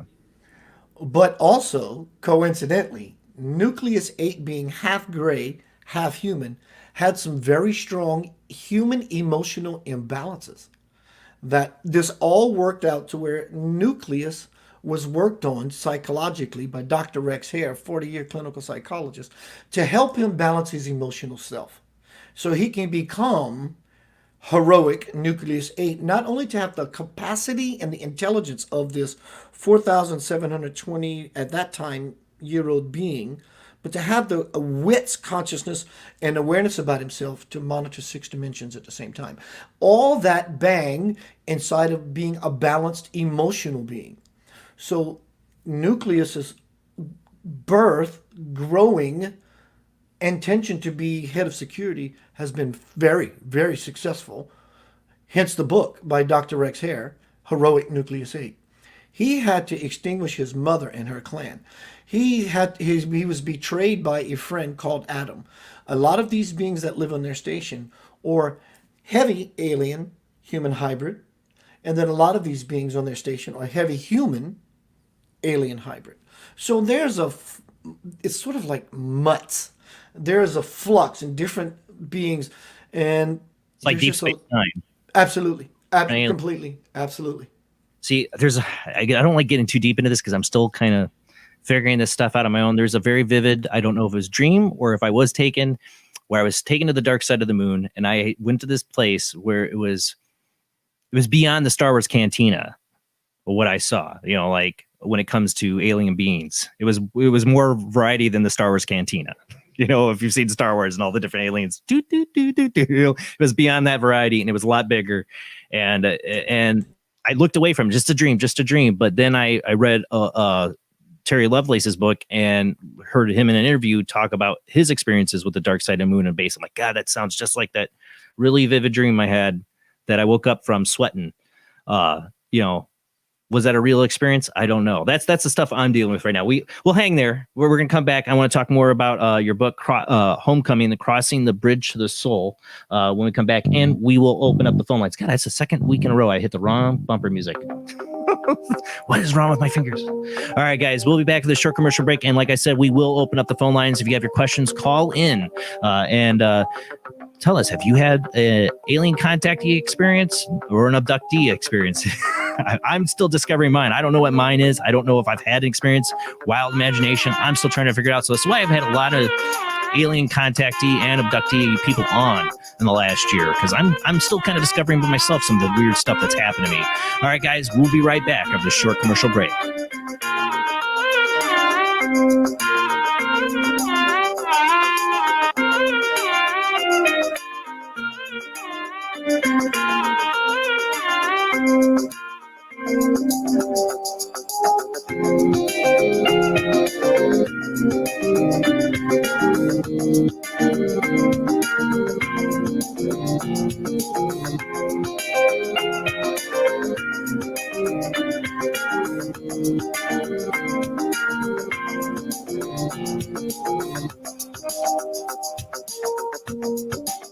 When Alex Gardner is asleep, he has an extraordinary gift. The government wants it, the scientists want it, but to keep it may cost him his life. It might be better if Alex didn't sleep at all, but he cannot resist entering the dreamscape. Can you? See Dreamscape in the West End and all over London now. Certificate 15. It takes an extraordinary adventurer to enter the dreamscape. Do you wish for more paranormal and spiritual content? The Paranormal Chronicles magazine is a free digital magazine crammed with the very best in paranormal and spiritual articles and features. No sign-up, no subscription, just free reading and knowledge for you. Read today at www.paranormalchronicles.com/magazine. This is an APAC studio presentation. Hi, I'm Barry, owner-operator of Barry's Barometer Barn. Lately, I bet you've been lying awake at night asking yourself, how many barometers do I really need? Well, at Barry's Barometer Barn, we think you need more than one. Otherwise, we're going to go out of business. Remember, at Barry's Barometer Barn, we don't know the meaning of high-pressure sales. Come on, folks, buy another barometer. I'm trying to put my kids through college. I've got a family to support and a secret mistress who isn't cheap. Visit Barry's Barometer Barn, 000 Storm Drive. Come on, folks, buy a barometer. I'm Barry's older brother, Larry, and every time one of you people walk past the store without coming in, Barry beats me.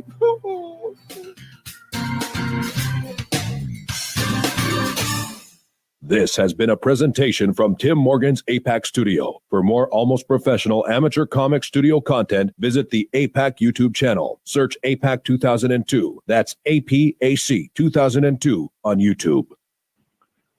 Paranation Magazine is a new paranormal magazine based out of Denver, Colorado. Our goal isn't just to give you the best paranormal content out there, but to promote paranormal unity. We're doing this by giving everyone an opportunity to tell their stories and to share their experiences. For more information, follow us on Facebook at Paranation Magazine and soon, paranationmag.com.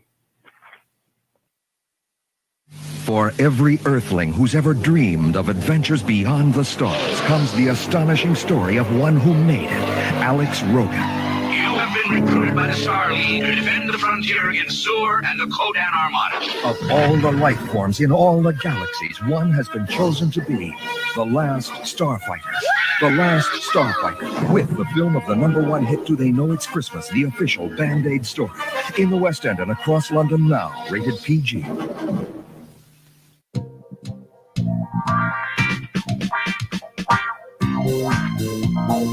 The night is alive. Join us and take a walk on the weird side when you tune in to the Kingdom of Nye, hosted by Heather Wade, the finest in late night talk. Listen live free weeknights starting at 9 p.m. Pacific time at thekingdomofnye.com, talkstreamlive.com, and the Paranormal Radio app.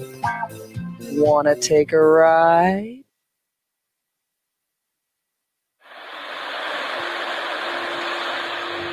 Join us every Wednesday night at midnight Eastern Standard Time for Weird Wednesday at the live stream with your hosts Jamie, the Living Dead Girl, and Rob, the Phantom, where we'll talk about all things paranormal, including zodiac, astrology, tarot card and oracle card readings, live ghost boxing and spirit communication, where we'll do voices from beyond the Cold Case Files.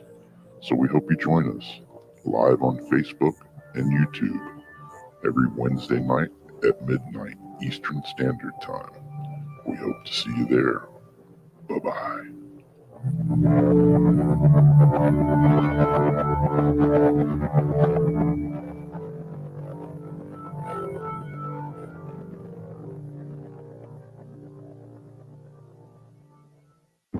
Are you intrigued by Paranormal Talk Radio? You'll love the new Paranormal Radio app from Talkstream Live. You'll find a great selection of talk shows covering UFOs, ghosts, strange phenomena, and much more. Download the Paranormal Radio app now and start listening to the very best in paranormal talk entertainment, including the network you're listening to right now, the Paranormal Radio app, free in Google Play and the iOS App Store. The answer to the ultimate question of life, the universe, and everything is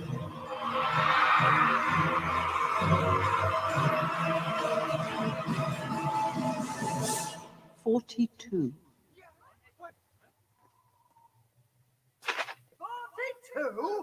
Yes, I thought it over quite thoroughly. It is, it's 42.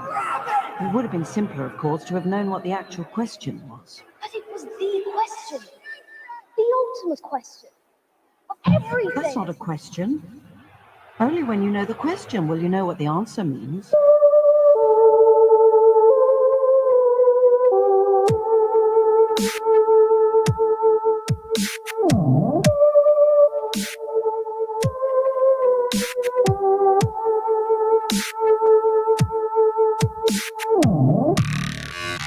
You're listening to Paranormal Soup, bringing you the weird every Sunday night.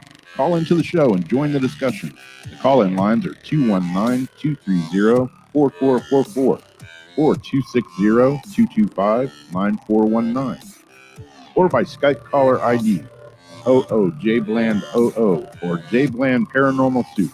And now to your host, Jason Bland. Tonight's guest is Keith Anthony Blanchard. He's the author of Homecoming, Crossing the Bridge to the Soul. We're talking about his experiences communicating with ET contact, Nucleus 8, his experiences in life. I want to get to, we haven't even got to his trip to India. I really want to know about that, what he learned there. And our phone lines are open. Now, I have two of the lines shut down, the Paranormal Soup, Jay Bland, and the 260-225-9419 right now because I have a work issue, and I think I have people trying to call that line that have nothing to do with the show. So I kind of had to shut that down. But you can call in at 219-230-4444 or Skype ID OOJBland00. Call in. We'll take your calls. You'll hear us talking. Wait till we call on you. And when I call out your area code or Skype name, then you're on. But let's go ahead and get back to our guest.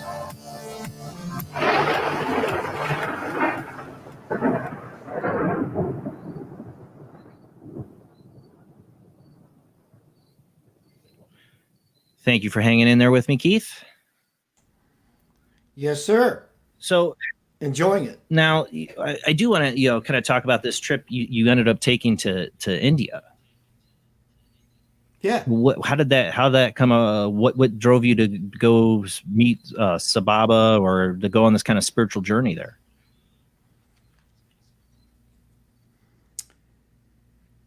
Earlier, when I shared with the audience that the same time simultaneously I started being with these extraterrestrials, that the celestials began to happen. Well, back in 1998, I went to that very same church, the Connection Church, for an event on a Friday night or whatever it would be. And when the service was over, or the session or the event was over, I'm standing on the stage, just being there, whatever, admiring some of the trinkets and altar or whatever. And a friend of mine by the name of Paul came up and we started talking about the wall over here that had a lot of pictures. Jesus, Buddha, Krishna, Mother Teresa, this person, that person, this person, all these saints kind of people.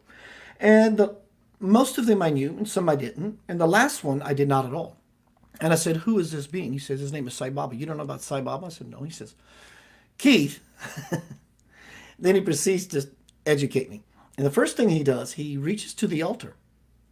And he pulls out this vessel, if you will. It's not this one, but a different vessel.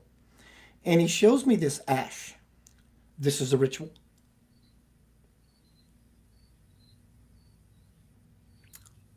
So what is the reason for that? There is no reason. You make a reason for it. I'm connecting to that which is most important. So it becomes a way to intentfully connect. But it does have physical. When I mean physical, I don't mean your meat suit. The law of physics properties. Intention, will, creates karma, creates the return, equal and opposite reaction kind of thing.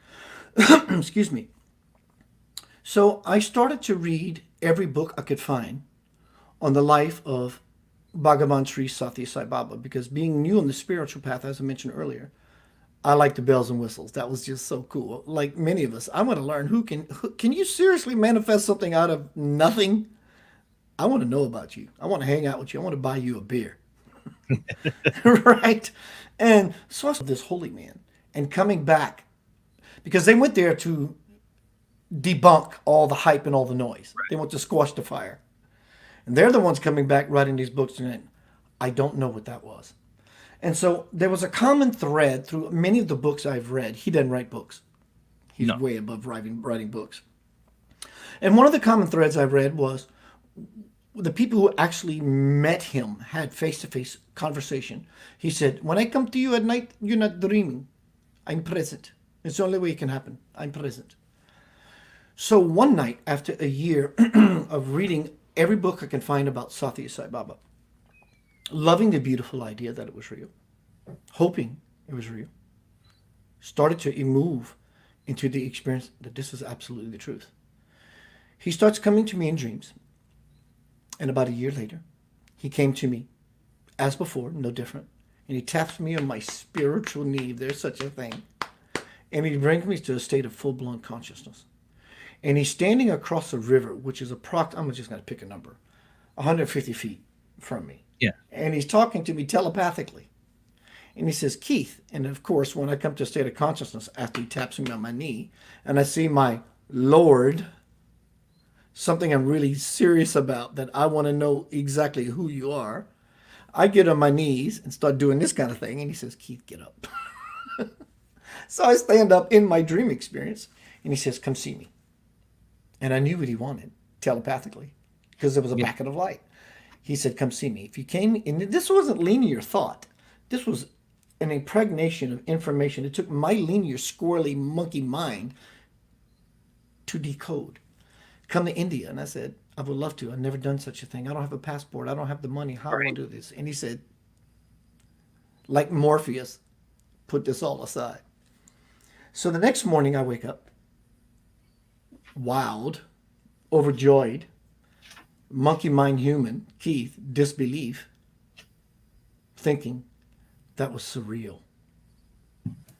I think it's possible I'm going to India. So I let it go. 2 weeks later, I get a phone call from a lady I've never met. Hey, Keith, my name is Debbie Jabor. I said, hi, good morning. She says, Keith, we have a mutual friend and word got to me. You want to go to India to see a holy man? I said, yes, ma'am. She says, Keith, I'm a flight attendant. I got some buddy passes for the year that are about to expire. And I don't want that to happen. Knowing that you want to go to India and experience something that is very sacred and precious to you. I said, God. She said, can I give you a first class round trip ticket? I fell to my knees and I bawled like a snotty baby. Now, I've always I became interested in Sai Baba early on my exploratory teenage years and 20s when I got really interested in humans who have the ability to manifest aports and things like that, superhuman abilities. It's just my fascination with that. With Sai Baba, there's a lot of people with this experience. There was an English gentleman, I can't remember the name, early on in the 70s that traveled there, and Sai Baba supposedly brought him back to life after he had an illness at one point. I mean, there's some incredible stories. I find him such a complicated figure, though, because I'm also somebody who has friends who are magicians and illusionists, and I've watched the video of him, and they're on the big stage things. There's things, I'm sorry, I have to call out. That's just illusion or trick. I also know the culture of India. You know, my mom's a Buddhist. I really got into the idea, of a lot of these different religions that have popped up in India, and it seems like to get people's attention, they need big things. And that's what I've always wondered about Sai Baba is, did he do kind of these big shows just to get people to wake up, to get them to listen? Because I read his words of wisdom are great. I mean, seriously, I love some of his sayings that Sai Baba had.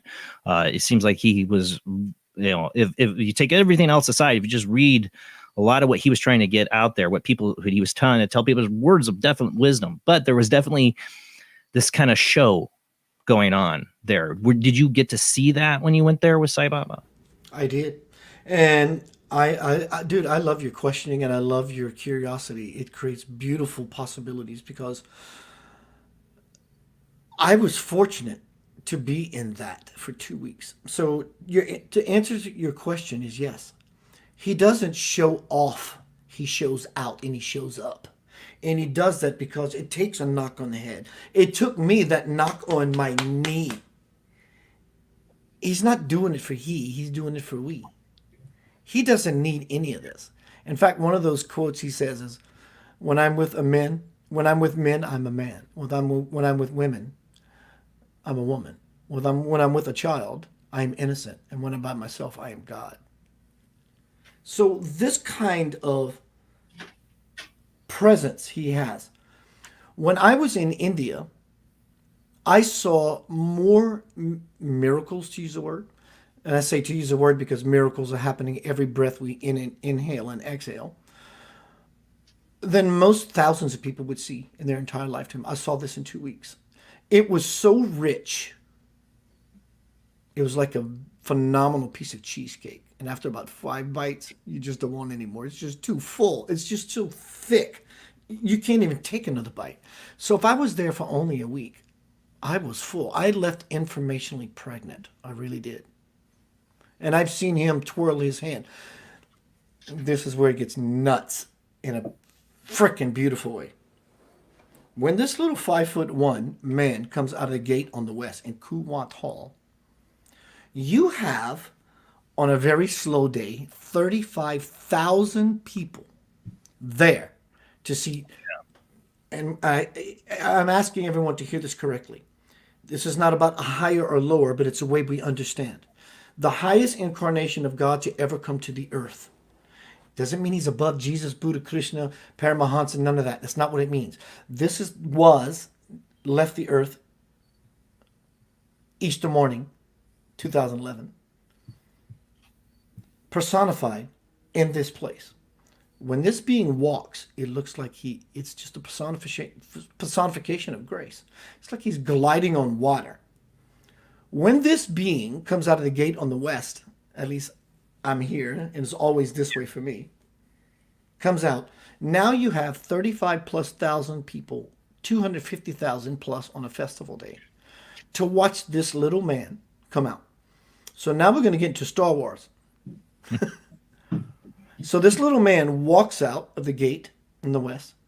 So now you have conscious power, deliberate, one-pointed focus, conscious power of 35,000+ people on this little figure that walks out of that gate on the west. Look, use the force around you. Right? So when this, not only that, when he's walking on water, as it appears, when he begins to turn his hand, meaning I'm about to materialize something, now you have that 35,000+ conscious power people jacking themselves through the roof. Like, oh my God, this is about to happen. So all of this energy gets vesseled, poured into this chalice as Sai Baba. And so here's where the real stuff gets really good.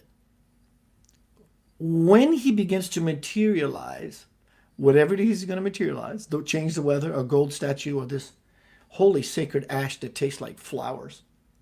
It's amazing. You have everybody now on Godsmack, hyper-focused because he's turning his hand. When he materializes this object from absolutely nothing, because we are all participating, because we're all invested, it's like we all go to the place where it came from and brought it back together. This is truly sacred, powerful stuff that only blessed, fortunate people, not meaning necessarily me, who has ever, this is like meeting Jesus, or if that's your thing, or meeting whatever it is that means something to you. That would be the epitome of what you would not die for, but live for. So I've always been fascinated with the concept of mass consciousness and how it affects reality. And I've even wondered, I've speculated on the show that, what if a magician could tap into that?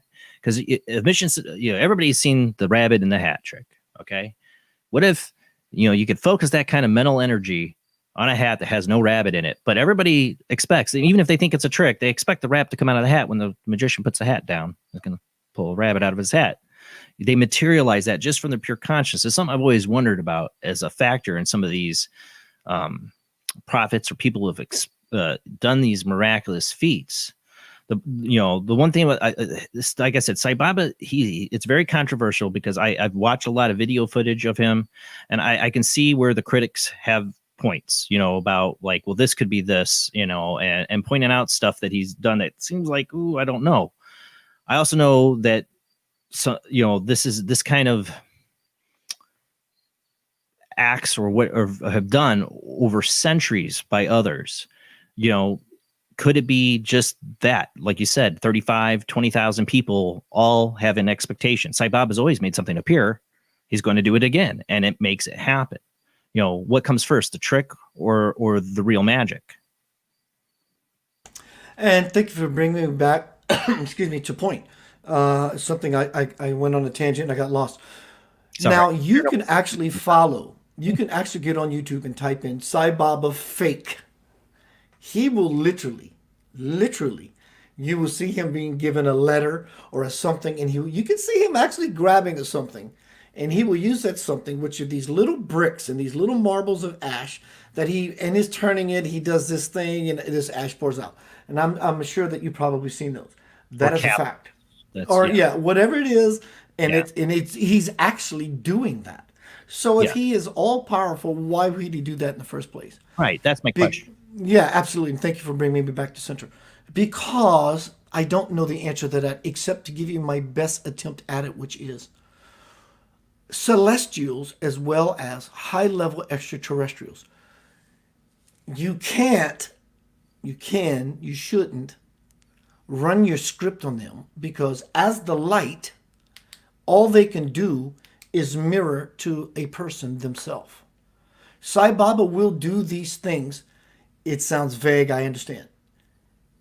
To help a person decide if they choose to believe. Well, that's what I'm getting at. That's kind of the rabbit in the hat thing. When I say, did the trick happen before the magic? You keep taking the rabbit out of the hat, you're doing the trick, and one day you forgot to put the rabbit in the hat. But then the rabbit, that's what I'm saying. Is this a secret to these people that have had these abilities, that they know they have to pump the audience to get that channel, to get that kind of power? They have to have the expectation. You do so many things. It's just something I've always been fascinated by, is the idea of what consciousness can do by masses, and how somebody could actually harness that in a way, like I said, by setting up expectation. And then actually performing something that is really, truly magic. Because there are things that people's accounts, personal accounts of Sai Baba, that are incredible. Like I said, one of the early on things, I think it was in the 70s, he, brought a man back to life. I don't know how he would have tricked that. What I'm saying?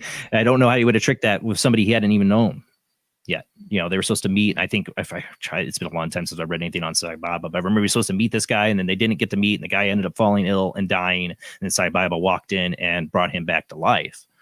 Not a follower, somebody from England. And I think the English government at that time too, and the CIA, were all keeping an eye on him too, because of control and religions in India. So they definitely wanted to discredit him if they could. And Jason, through this whole time, I'm like everybody else. Excuse me. I'm like everybody else. I want to believe it's a beautiful possibility and idea, but I'm just not sure. So much so that out of all that, even the trickery from a dream that happened 3 months before. Right. I'm standing in India in the ashram that just manifested. So that is the double, that's the sword that's riding the razor's edge. That's also supports what we just talked about and I brought up, which is you will see with these beings of light, because they can only mirror to you what you are. And it's not a choice they make.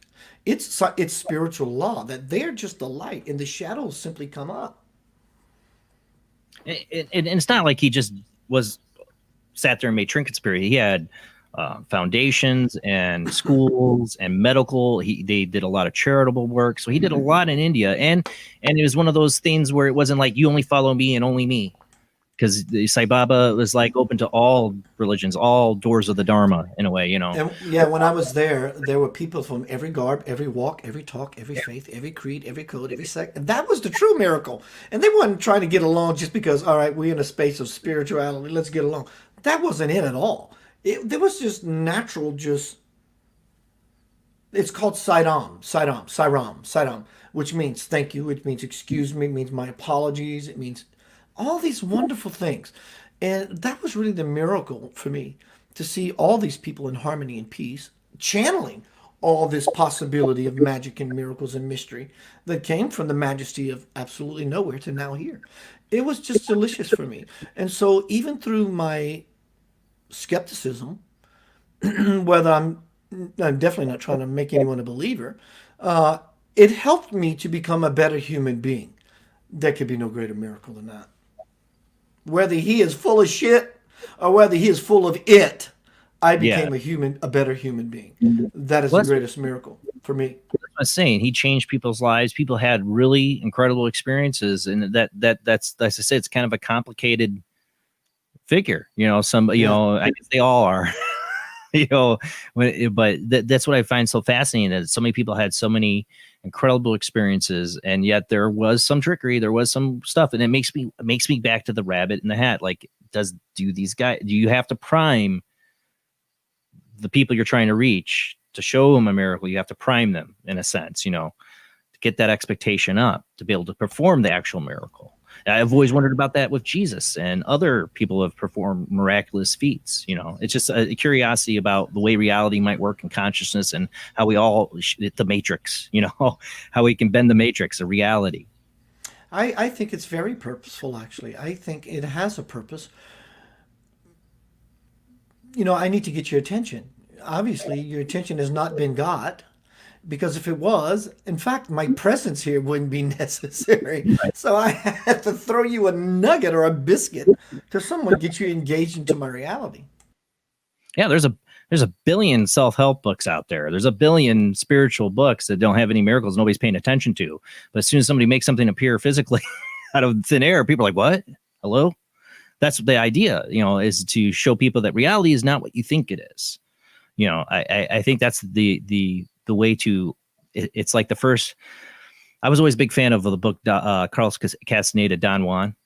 I loved all that stuff. Loved it. He had him do a bunch of mushrooms in the desert, and okay, now you got to do that on your own without the mushrooms. Right, exactly. It like there has to be this push to open your perceptions, and once they're open, now you can do it on your own. That's sort of the same story I say as a teacher. If someone comes to me and they want some guidance or expansion, it's like one of the analogies I use is, if we're standing by a river and you keep complaining to me that, you keep telling me you want to go swimming because you want to go swimming. You love the idea, but you're scared, and you 1, 2, 3, and you 1, 2, 3, and you don't do it. As a spiritual teacher, metaphorically, I'm just going to pick you up and grab you and throw you in the river. You figure it out. You're going to figure it out. That's why I love the Castaneda stuff. It was just all, these guys walking through portals and wormholes. That's later on in the story, but read Don Juan. It's I read that in high school, and it's like, is this true? Did really anthropologists go out with this Yaqui Indian and like do mushrooms in the desert and like shapeshift and fly as a bird? I want to know. I became fascinated with those ideas, because part of me have always thought in the back of my mind that reality is not what we make it, and there's possibilities we can't even understand that we can do. And that's what fascinates me about the ET experience you've had, is that, like I said, ETs, they could not only be not only would they advance in technology, they'd advance spiritually and be able to do things we have no concept of yet. As to why some of their craft are truly alive. They have a symbiotic relationship with the pilot. So they can circumnavigate anywhere, because once we understand that light is inherent in everything, that which I'm saying, that which you're hearing, that which you're wearing, that which you're sitting on, once we get out of the clouded and shrouded mind, and the mind becomes clear, everyone should want to become that. What, a crystal ball? No, everyone should want to become crystal clear, which this represents. So when we have clear mind, or when we don't, hello, COVID-19. Right. So when we have clear mind, and the same light, power, passion, fire, will that moves through everyone's distorted mind, simply heaven and earth becomes manifested. We become that which has been spoken about. We become the Sai Babas. We become the Jesus. We become these things. And so we find ourselves in this quandary, which there is no way out. The only way is in. In is the way out. Yeah. And we find ourselves in this place of infinite possibility. And it's the greatest time in the history of the universe to be alive. That is an absolute ongoing fact. 2020, I don't know if it's the greatest time to be. It might not feel that way right now. You're probably right. But but we're living in interesting times, at least. Some say that's the ancient Chinese curse. But where for you? I mean, you've had the extraterrestrial experience. You went to India, but where for you did you kind of start solidifying, like, your works, the book, The Divine Principle, or your other book, For the Love of God, and then this book, Homecoming? Where did this all start coming together to you to start writing all this down? That's a fantastic question. Thank you. Back in those days, I was looking for something. I was looking for aliens. I was looking for God-realized men, and I found them. I did. And in my searching for all that, I realized what I was looking for. It looked just like me when I looked in the mirror. My trip to India was to find God. My trip to India when I returned home was to realize that I went there looking for something. And I came home with packets of experience that unfolded to what the master, be it Jesus or Sai Baba in my case, was simply trying to tell me. Don't come here and praise me. Come here and experience me and take that home with you and grow into that yourself so much so that you lose who you are and become what I came here to teach you. When I came home from India, I built a shrine in my apartment to Sai Baba. 2 years later, I started tearing it down because it served its purpose. It helped to create a graceful ambiance in me. And in that graceful ambiance, I learned to walk. And I learned to realize that there's a song everywhere. And when you're just simply happy for no reason at all, you start hearing things. You start being a part of something that is greater. So what this was for me, Jason, was an unfoldment process. I went there only to come back to here. The alchemist journey. I did. I went there to realize the 1,000-year journey brought me right back to my original decision to take that first step. That's what I realized. Yeah. Well, doing that trip, having these experiences, bring you back to go take that inward journey. What are the things that you have found in principle? Like, I mean, I don't want you to give away the books, but what are the kind of principles that are founded around what you're kind of Keith Blanchard's ideas of the universe and how things work? I have something in front of me that came to me recently. 4 things you can never change. You can never change that you exist. There's nothing you can do about it. You can tell your mom, your dad, and there's nothing they can do about it either. You can never change that you exist. You can never change that all is one and one is all. You can never change that what you put out, you will get back. And finally, you can never change that change never changes. You can't change these things. So the best ploy anyone has is to not get with the program, but to get in it before a program gets deeper into you and becomes a malware problem. One of the greatest things a person can truly simply understand comes in 4 parts, 4 components, and they're all pieces of the whole. One would be passion, the fire, stoking the fire within, turning up the engine, spiritual Ferrari, and you get in there and you're ready to get busy. You have a car engine you have to fix, so you roll up your sleeves and you get your fingernails dirty. You're going to fix this car. That's passion. I need to fix this car. That's sincerity. That's the passive. Passion is the active. Sincerity is, I need to fix this car. Number 3 would be humility, which is, I appreciate this car. And number 4 is vulnerability.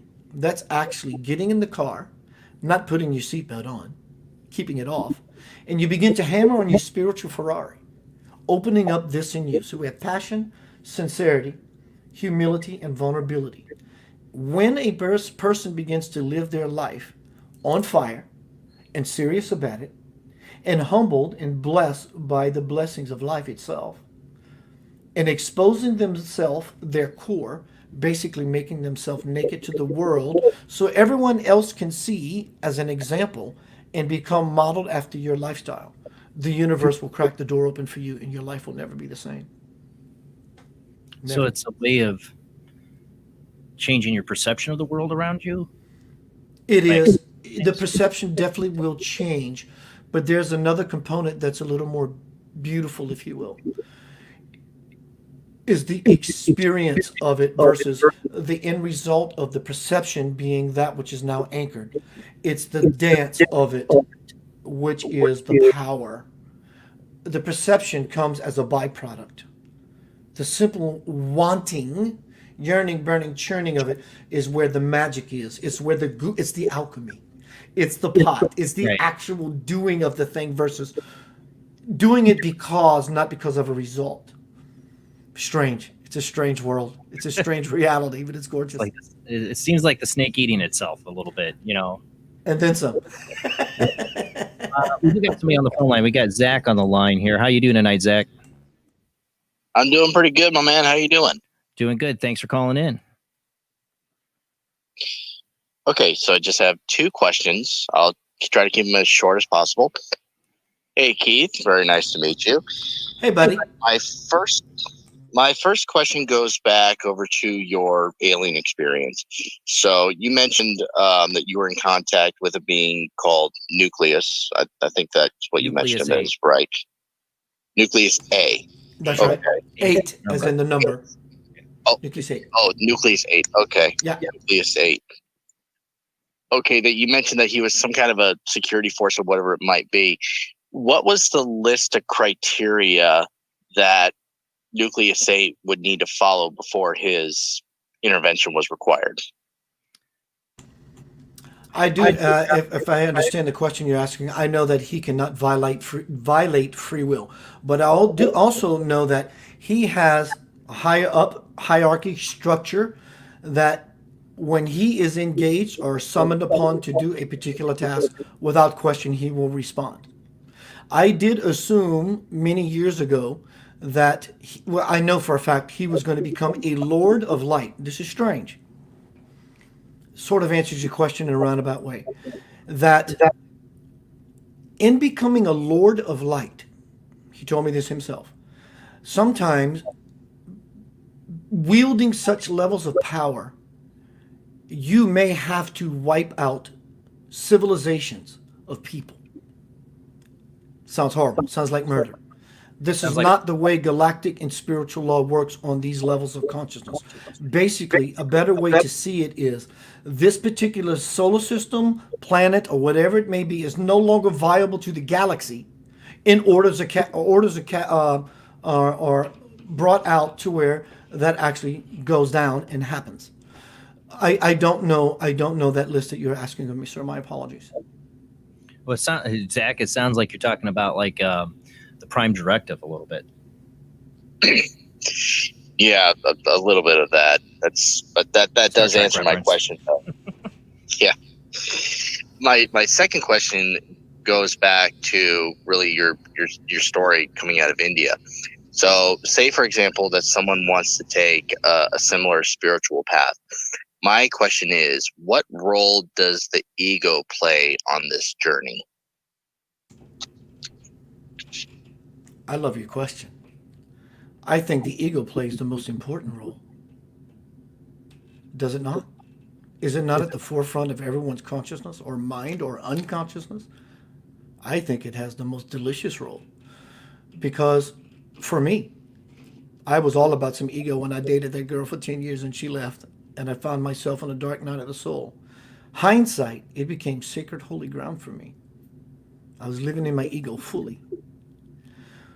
But as far as I think how you're asking the question, the ego simply gets called out, not with judgment, simply a recognition. An honest look at something that is not broken, nor needs to be destroyed, that needs to be seen as a beautiful quality of one's individuality. And we never need to lose that aspect of ourselves. We just sort of need to clean it up a little bit so we don't have such trouble like karma following us around like a shadow. I like being me, just like you like being you. and we like being we. And as snowflakes, we should never lose that fingerprint. But the ego, the unconscious aspect of ourselves that has always caused us unconscious trouble, it's like, someone bought you a brand new piece of furniture and the light's off because you got home from work late. You're grateful for the furniture, but you didn't know it was there. And you walk in the house and you stub your toe and you break your foot.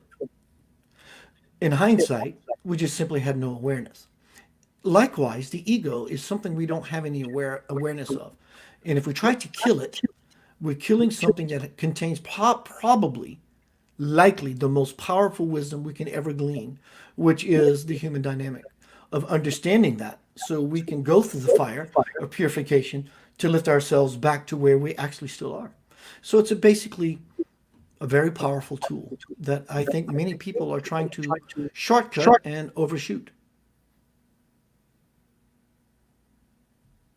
All right. Well, that was all the questions that I had. Thank you, Keith, for answering them, man. I greatly appreciate it. I love you. Blessings, brother. Thank you. Well, thanks for calling in, Zach. Thank you for allowing me to call in, guys. You have a good night. All right. You too. Now I got to try something here, Keith, because I'm gonna remove you from the panel and bring you back in because I'm getting pop and clicking from you. And sometimes if I remove you and bring it back in, it'll get rid of it. So I'm gonna try that for just a second. Hopefully this works.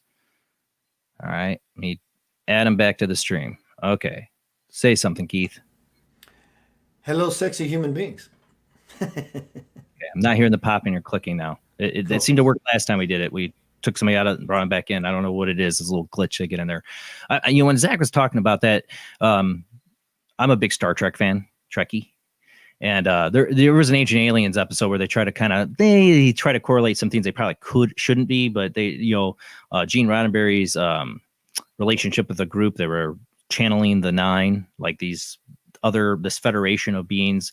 I don't know if Gene Roddenberry ever took part in that or not. It seems very interesting, but they said, did he base Star Trek in the Federation after that?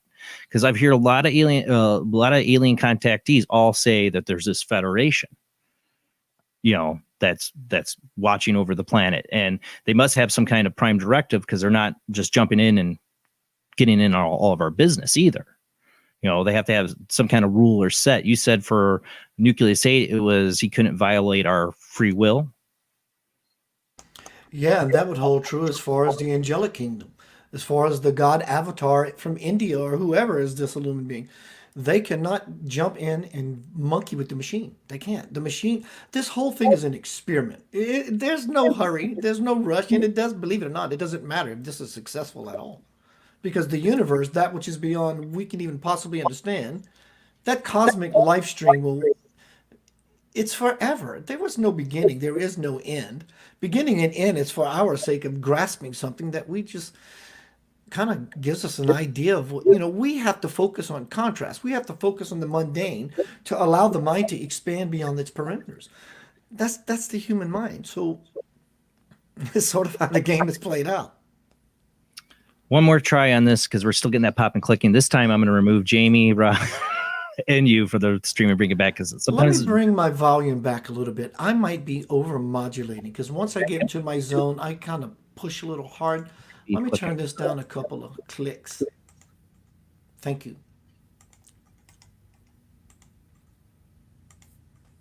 It's weird. It didn't do it early on. This is what's happened before. It'll come back later in the show. All right. I'm not hearing it now. We'll see. Good. I don't know. I hope not. I hope not. I'm on audiophile, so it drives me nuts. I used to be a musician too. I don't say much of him anymore since I've had kids. I haven't really played much or done much, but I used to write music and sing and be in bands. And I used to always feel like music was a channel.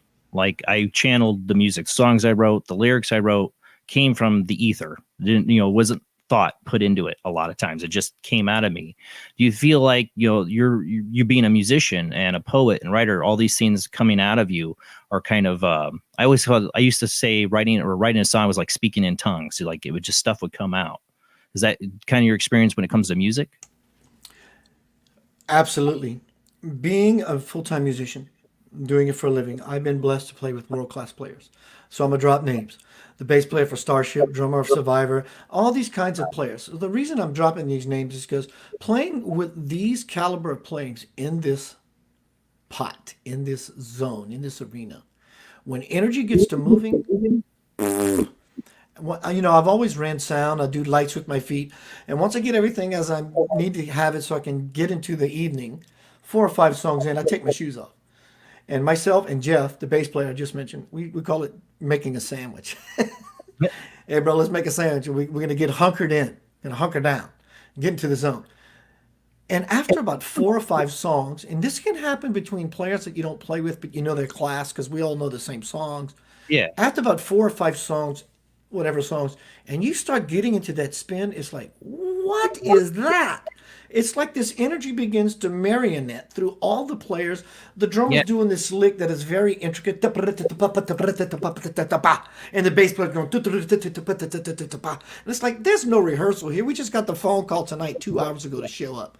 So definitely, when you get into that zone, there is a level of magic, alchemy, bliss, power, unity that happens, and it's, oh my God, you think you've eaten good cake. It's like this icing that happens. It's like you just simply don't ever want to leave. You just don't want to leave this place. Well, that's one of the reasons why I stopped playing so much is I didn't have a band anymore. I couldn't make time for a band, and that's what I really loved was that communion between different musicians, like this unknown telepathy that's happening between each other when you're creating something and it comes out. Like I could write a song by myself, but it never felt complete until I fleshed it out upon other musicians and we built upon it.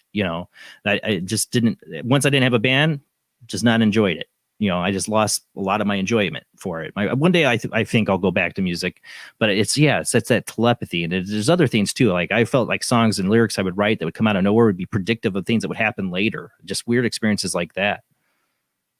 And the same thing happens when someone is a chef and they love being a chef. And the same thing happens when someone loves dancing and they're a dance instructor. And the same thing happens when you do what you love, because we all find these tools or excuses we use to launch us into that very zone. If you love to play basketball and you can play basketball for 2 hours, 2 hours passes like 20 minutes. Well, you go to the dentist or the doctor's office and you sit there for 20 minutes. It seems to last for 2 hours.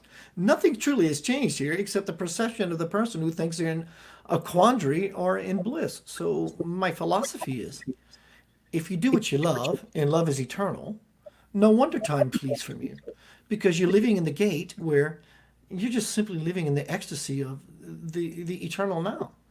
So the greater, more in-depth a person not only does what they love, but do what they love so much so that they just love frickin' doing it to where it becomes cyclical in your life, you simply begin to walk across the bridge to your soul, and then you find yourself standing in a place which is your divine birthright. You never left there. If you were not there, you couldn't be here, because you are truly projecting this 3D imagery onto this plateau as 98.6 degrees of light. If you were not 98.6 degrees of light, nobody could see you. You'd be invisible. So we are radiating this bioenergetic field that allows the bandwidth of sight to be seen. But you can't simply just disconnect a lamp from the wall and expect it to illuminate. So likewise, we're connected to some larger cosmic generator. If you unplug from the wall, you couldn't exist. So back to those 4 principles. One is that you can never change, is that you exist. You will always exist. You always have. And passion that you have too. That's the drive. That's the fire. I love that the idea of time. I got somebody on the phone line, but I'm going to try one more thing because we're still getting that pop-a-click. So I'm going to do one thing really quick. I'm going to remove you guys. Hold on a second. I'm going to take you guys out and bring you back in. All right, let's add you back to the stream. See, hopefully it gets rid of it. And Rob, take down the share screen. Maybe that's doing something too. It's been up the whole time, so take that down. Hopefully. All right. Hopefully we don't get that pop and click. I don't know. It's happened once. It's like once every other show we start getting it towards the end. I hate that. Dang it. It drives me nuts. We do got a call on the line. 386 area code. Who do we got? Hi guys, this is Debbie from Florida. Hi Debbie. Thanks for calling in. guys. Hi, Keith. Is this Miss Grasberger Schmole? It sure is. Oh, it you know sure her too. Is. Hello, Hello, sexy human being. Hello, sexy human being. I had some questions for you. As long as I've known you, I've never got to ask you questions like these. So, I have had two experiences in the last year. The first one was during a meditation, and I would call it, I guess, like an astral traveling experience, and then like a telepathic vision of a group of different types of interdimensional extraterrestrial beings. That was my first experience. It was like an astral travel / telepathic communication where they didn't move their mouths, but I felt like this amazing love and support and protection from them. And It did happen. It did happen. That's exactly what it is for me as well. It's you're just there hanging out with beings. You're being catered to, but it's you're just hanging out with them. And yes, this happens. This is what's happening to a lot of people, actually. But yes, please continue. Okay, yeah. So I was not afraid. I felt so loved and protected, but I was so excited that I like pulled myself out of that hypnagogic state that I was in, and I like snapped out of it. So then this other experience just happened in June. I had a friend visiting who I've known since like elementary school. We had been out with a group of other friends, and I had taken him back to his mom's because it was the night before he had to leave to go back to California. And we were sitting in the driveway, and yes, we had been partaking in some beer at the bars, and then we were partaking in some smoke in the driveway. And we were just sitting there talking, and all of a sudden I have had a vocal channeling experience where I knew what was happening. I knew that they were using my body and my voice to channel, but my consciousness kind of like left my body. It was like it was over sitting on a bench in a gazebo. It was like I knew what was going on, but I cannot for the life of me remember what was said. I know it was like extremely profound, higher wisdom that I do not currently possess, but I cannot remember what I said. But it wasn't an unpleasant experience. It was like my entire body was like weightless, and I felt no physical pain, which was awesome. But I cannot remember what came through, but I know I was channeling these multidimensional beings. That's all I can say. Was that the experience of you? I know you channel, or has that been the experience of the woman who channeled Nucleus 8? These would be two different cases. Nucleus 8 is something different. But as far as how you're posing that to me, that's exactly what it is. What it is when you had those experiences, you knew what they were. You just can't remember them. That's why I talked about those packets of light. Those packets of light are meant to unfold at the correct moment. When you were in conversation with these beings telepathically, you're like, oh, I totally get it. And you wake up in the morning and go, I'm going to remember this. I'm going to remember this. And you just can't. And so these are the packets of light that are sitting there waiting slowly but surely to open up, germinate, and blossom into a full-grown plant. These are the exact experiences I am having as you described. Very succinct. Very, very much so. Congrats, by the way. Okay. What's that? Congratulations, by the way. Oh, thank you, and to you as well. And yeah, it's very exciting. And I've voice channeled before, but it's always been like my ancestors or my daughter, spirits of people that I was related to. So I'm comfortable with allowing somebody that's coming in with my highest and greatest good to use my voice. And I don't I know when it's coming in, and I don't try to stop it or control it. I just allow it. But that was a new experience for me. It was the first time I channeled in front of anybody. much less a person that's never seen the spiritual side of me. So it was a completely exhilarating experience, but also a little like I was a little scared about it afterwards. Like, you know, don't judge me, but he was very open to it, and he was like, "That was amazing." So, but it was a new experience for me, and I hope it happens again. I just would like to be able to, you know, have enough forewarning that maybe I could put on a digital recorder or record it somehow so that I could listen back to the message afterwards, because I consciously cannot remember anything that was said. So I would like to be able to hear what was said afterwards. You know what I mean? Absolutely. A thought that comes from me, take it how you need, if you like. Beware of the parasite. It's not a doom and gloom. It's not about any of that. Just simply be aware that something is wanting to move its way into your experience that stops you from remembering, experiencing. So don't go at it, if you would, from a place of, I got to squash out this thing. Just see it as a place of empowerment, knowing that something's just trying to give you some trouble or some difficulty achieving your goal, and that which can happen in a more simpler way. Just know that. You'll navigate just fine. Thank you. You're welcome. Thank you so much, brother.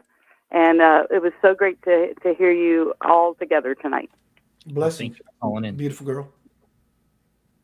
Okay. Thank you. Good night. Much love. Thank you, Debbie. Have a great night. One other thing I'm going to try, because we're still getting the pop-up clicking. When we go, we're going to go to commercial break here in a minute.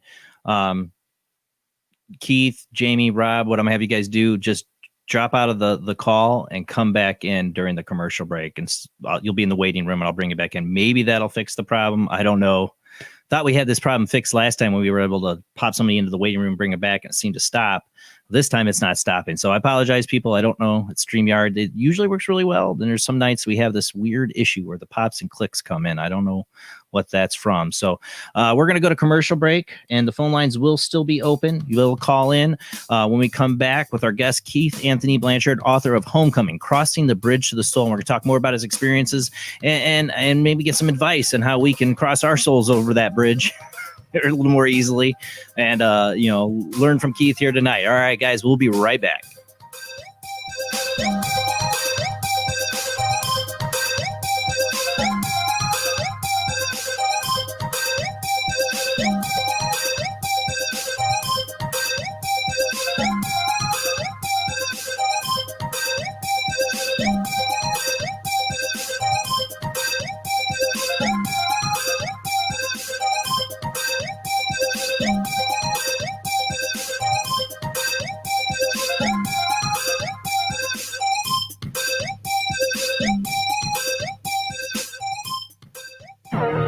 Intercepted the transmission of unknown origin. Transmission?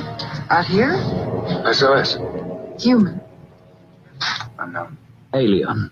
Certificate X. Exclusive engagement at the Odeon Leicester Square. Now. Any systematized transmission indicating a possible intelligent origin must be investigated. In space, no one can hear you scream.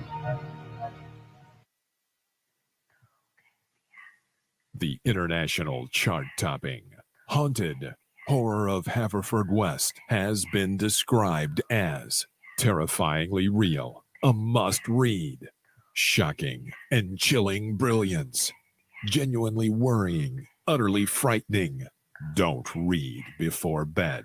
Described as one of the spookiest writers out there, best-selling author G.L. Davies presents Haunted Horror of Haverfordwest, the true paranormal account that is shocking the world. Dare you enter? Dare you read? Haunted Horror of Haverfordwest is available on Amazon, Barnes & Noble, Kindle, and wherever books are sold. Pray you never have to live there. Phantasm, the film that puts the fun in the funeral. And as for a fiendish story, it does have a burial plot. Come prepared to scream, because if this one doesn't scare you, you're already dead. Phantasm from Avco Embassy Pictures. Rated R under 17, not admitted without parent. Join us every Wednesday night at midnight Eastern Standard Time for Weird Wednesday, the live stream, with your host, Jamie, the Living Dead Girl. and Rob the Phantom, where we'll talk about all things paranormal, including zodiac, astrology, tarot card and oracle card readings, live ghost boxing and spirit communication, where we'll do voices from beyond the cold case files. So we hope you join us live on Facebook and YouTube every Wednesday night at midnight Eastern Standard Time. We hope to see you there. Bye-bye.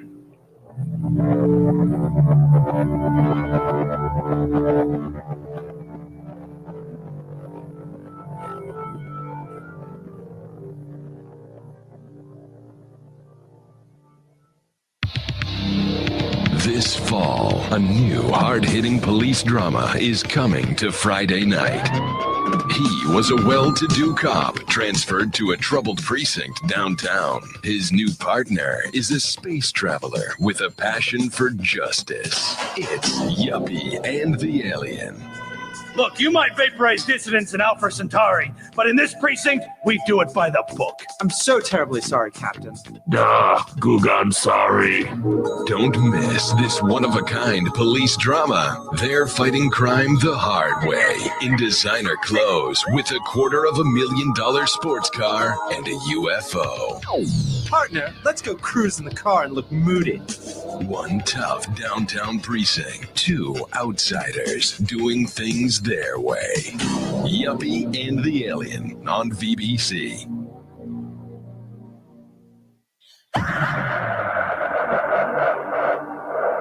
If you are interested in discovering the truth about the paranormal and want to hear from leading researchers in the field, join Justin Brown on his 3 weekly shows named My Paranormal Soapbox, Necromancer Live Show, and the Supernatural Symposium, live on Facebook, YouTube, and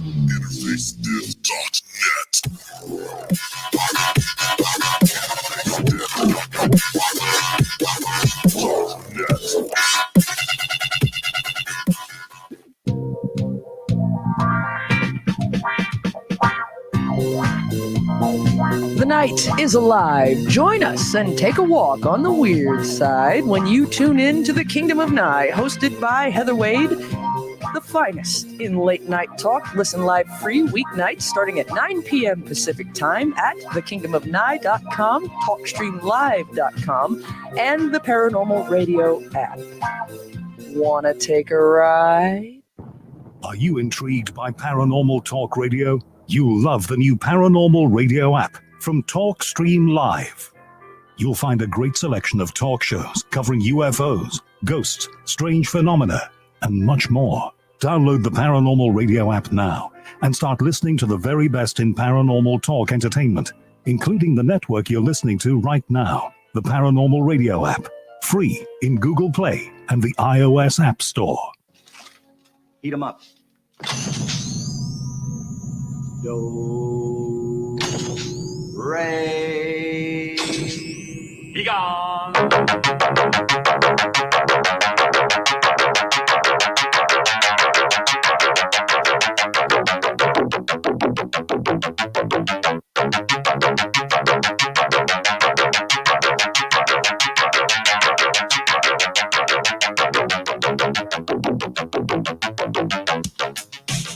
You're listening to Paranormal Soup, bringing you the weird every Sunday night. Call into the show and join the discussion. The call-in lines are 219-230-4444 or 260-225-9419, or by Skype caller ID OOJBland00 or JBland Paranormal Soup.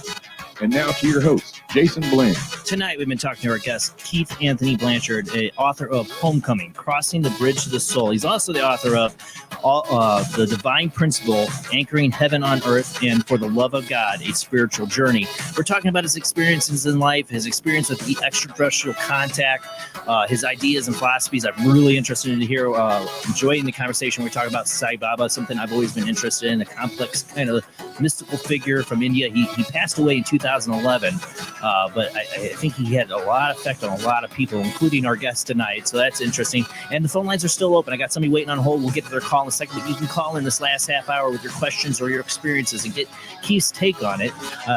This is your time to call in, but let's go ahead and get back to our guest.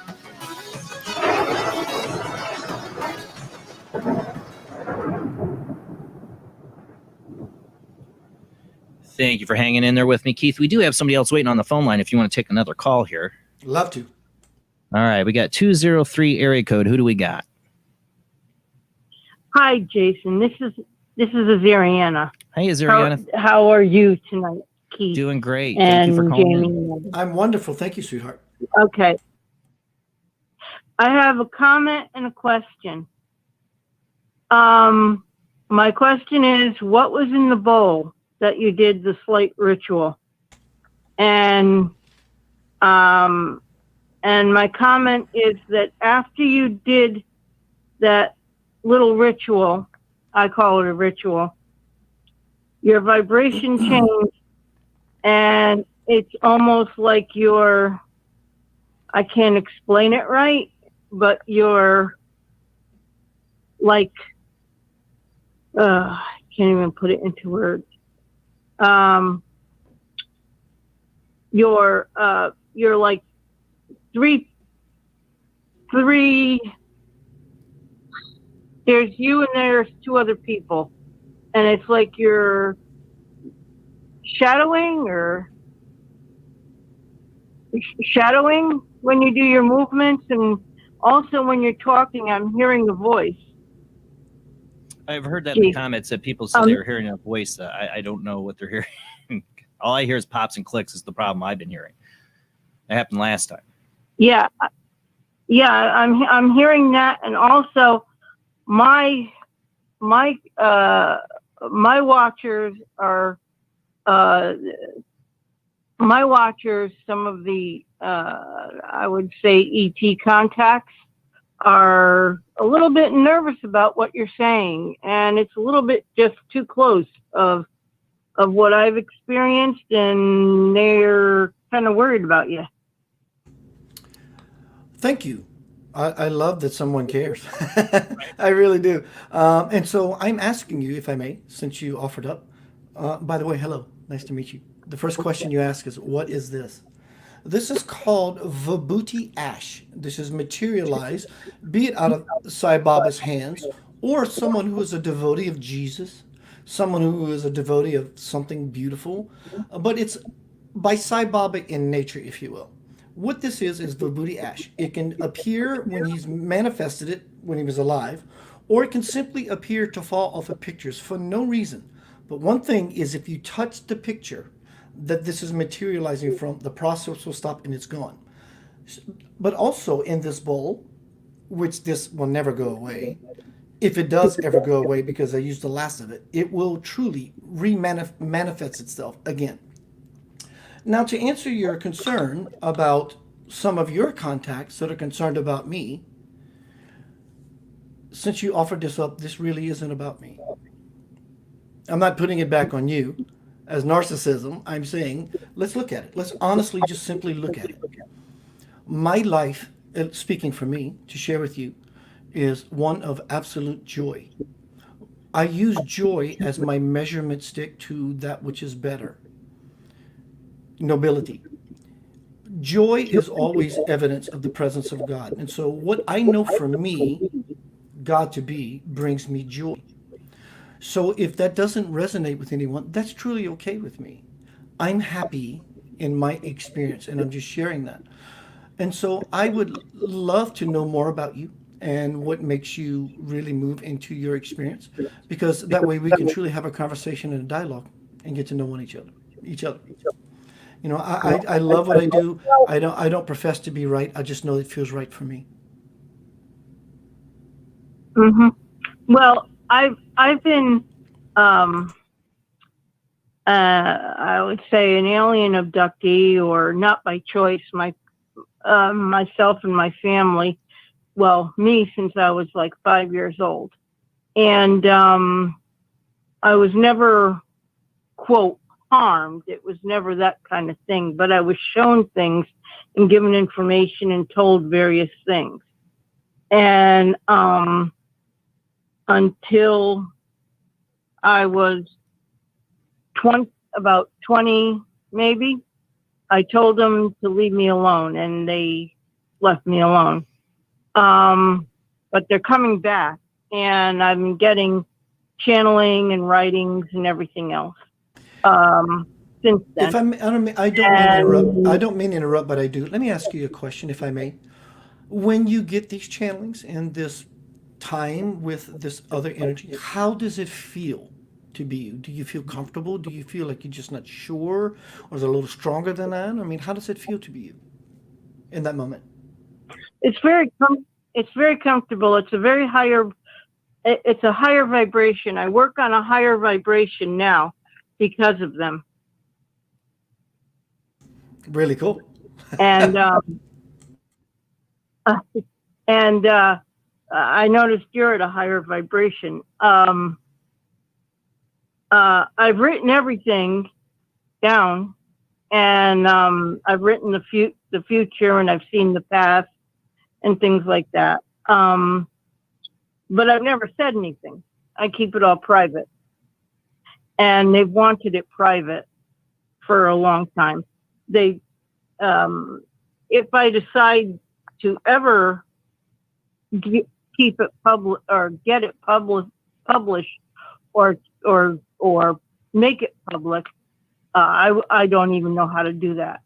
But they're definitely they're whispering and definitely here with me tonight, watching you. So maybe that's why we're having audio issues. And hello, by the way. Hello, tribe. Yeah. So definitely something's going on, you know. So Thank you for calling in. That's why I called in. So thank you. You have a great night. If you have an answer, I'm listening in. One thing I want to try, Keith, really quick, because the popping, I hear popping, clicking. They're hearing voices and feedback on the other end, which I don't hear. I just hear popping and clicking. If you go to your settings there, I think it'll be a little cogwheel camera mic.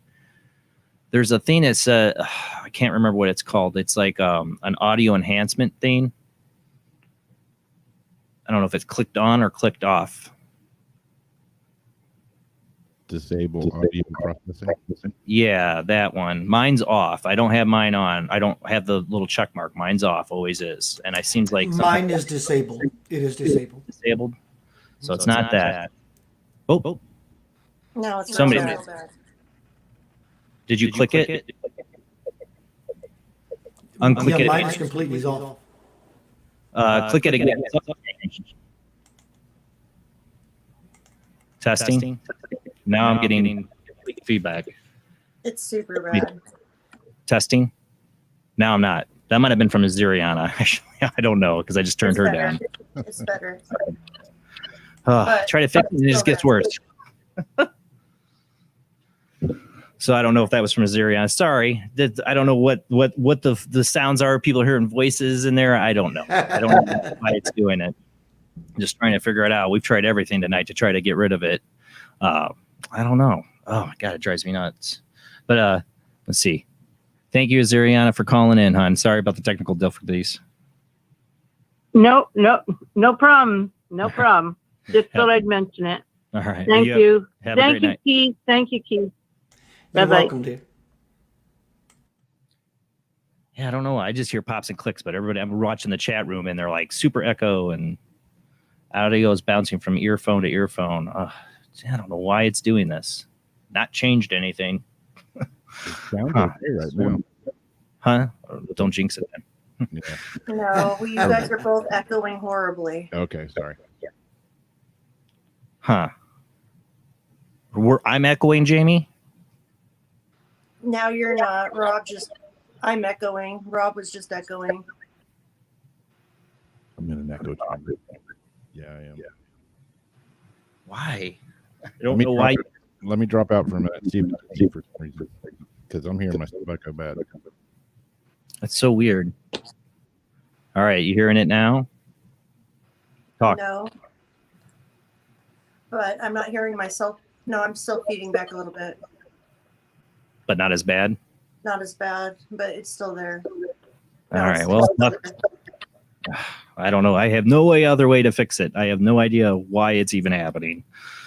So frustrating. Sorry, Keith. Try to fix it. All good, bro. I've been in audio technology for years. When it works phenomenal. When it doesn't, there's nothing you can do. Yeah, it seems to be something that happens on the show once in every other show. It suddenly wants to do this towards halfway through the show. It just starts. I hear pops and clicks, and everybody else hears like echo or feedback or something. And all I'm hearing is pops and clicks. Like it's like I can hear the audio like tuning out, but I have no way to fix it. I have nothing else I can do. I don't know what it is. It's something with StreamYard is all I can say. Did I notice you were using Netflix XSplit? Oh yeah. Yeah, I use XSplit for just the camera for my green screen. I use XSplit, and I may have a couple of tricks for you that if you haven't learned, that I was fortunate to learn because I love XSplit, and that's all I use when I do my work. So maybe I can throw you a bone or something that might just sort of just change this dynamic. Well, yeah, my audio is not running through that. It's just the camera and everything. So I don't know. I don't know what did it. It's something with StreamYard that we're using. It's doing something with the audio. I don't know. Sure. Rob's coming back on here, so we'll see if it gets worse. Oh, now I'm hearing you. Or hearing something. That's all I use when I do my work. Rob, you're giving back. I muted him. I muted you, Rob, because you're echoing as you're coming in. Like I can hear the feed coming from your line. All right. Anyways, before we run out of time, Keith, tell us more about Homecoming, Crossing the Bridge of the Soul. What is it that people should take away for why they should get this book? It offers you a key that will open the cosmic door. It's simply a key. It's not the key, it's a key. You ultimately are the key. And it's you wanting to use the excuse of a book and reading it to get you to where you already are. You see, Homecoming, Crossing the Bridge to the Soul is not really a book. It looks that way, but that's not what it is. It's a person making the choice to say, I had enough and I want more of something else. It's about releasing all that which no longer serves you. Letting go can be an arduous task, but it doesn't have to be. It just doesn't. But we've learned difficulty. And in that difficulty, we've overshot the target, which is truly not only right under our own nose, it is your own nose. So it brings you back to point and center here now. And when we are in the point and center of here now, the question simply becomes, now what? That now what is the greatest question anyone can ever ask of themselves. That will take them from the finite to the infinite. That's what Homecoming, Crossing to the Bridge to the Soul is about. Basically, becoming your true self. Becoming conscious, because your true self is all that really exists anyway. So becoming conscious of the fact that you are that true self opens up the door to be able to see that you are the true self and there's nothing else, because the true self is embodied partnership with everything that simply is. This is not just simple pseudo-spiritual cliche kind of ideas. This truly goes to the meat and potatoes of the whole matter. You have to understand how much you matter to the universe. You have to understand that it's Jason is truly a simple shift. It's not all this efforting. It's to, I'm just done. Now what? In that simple gesture, truly makes literally mountains will move. It's not just biblical blind faith cliche terms. The universe will reverberate to the beat of your drum, But you have to know how to beat your drum, and you do that through passion, by wanting what you want, and you want it to the dickens. That sounded so southern, to the dickens. To the dickens. Y'all come get some hog mauled, some fat back, and some pork. But you have to want it. You have to want it beyond passion. You have to ask your cosmic grandmother, Mama, can I lay in your bosom and suckle on your divine teeth to get some milk? You have to want it. And then you have to be humble and grateful to receive it. And then you have to be vulnerable to give it away. When you master these 4 components, the universe will say, welcome back, homecoming. You've crossed the bridge to the soul. It's not hard. It's never been hard. You know, if it was about being hard, we would already be there. Because we are so hard, we're never soft. It's about being quiet.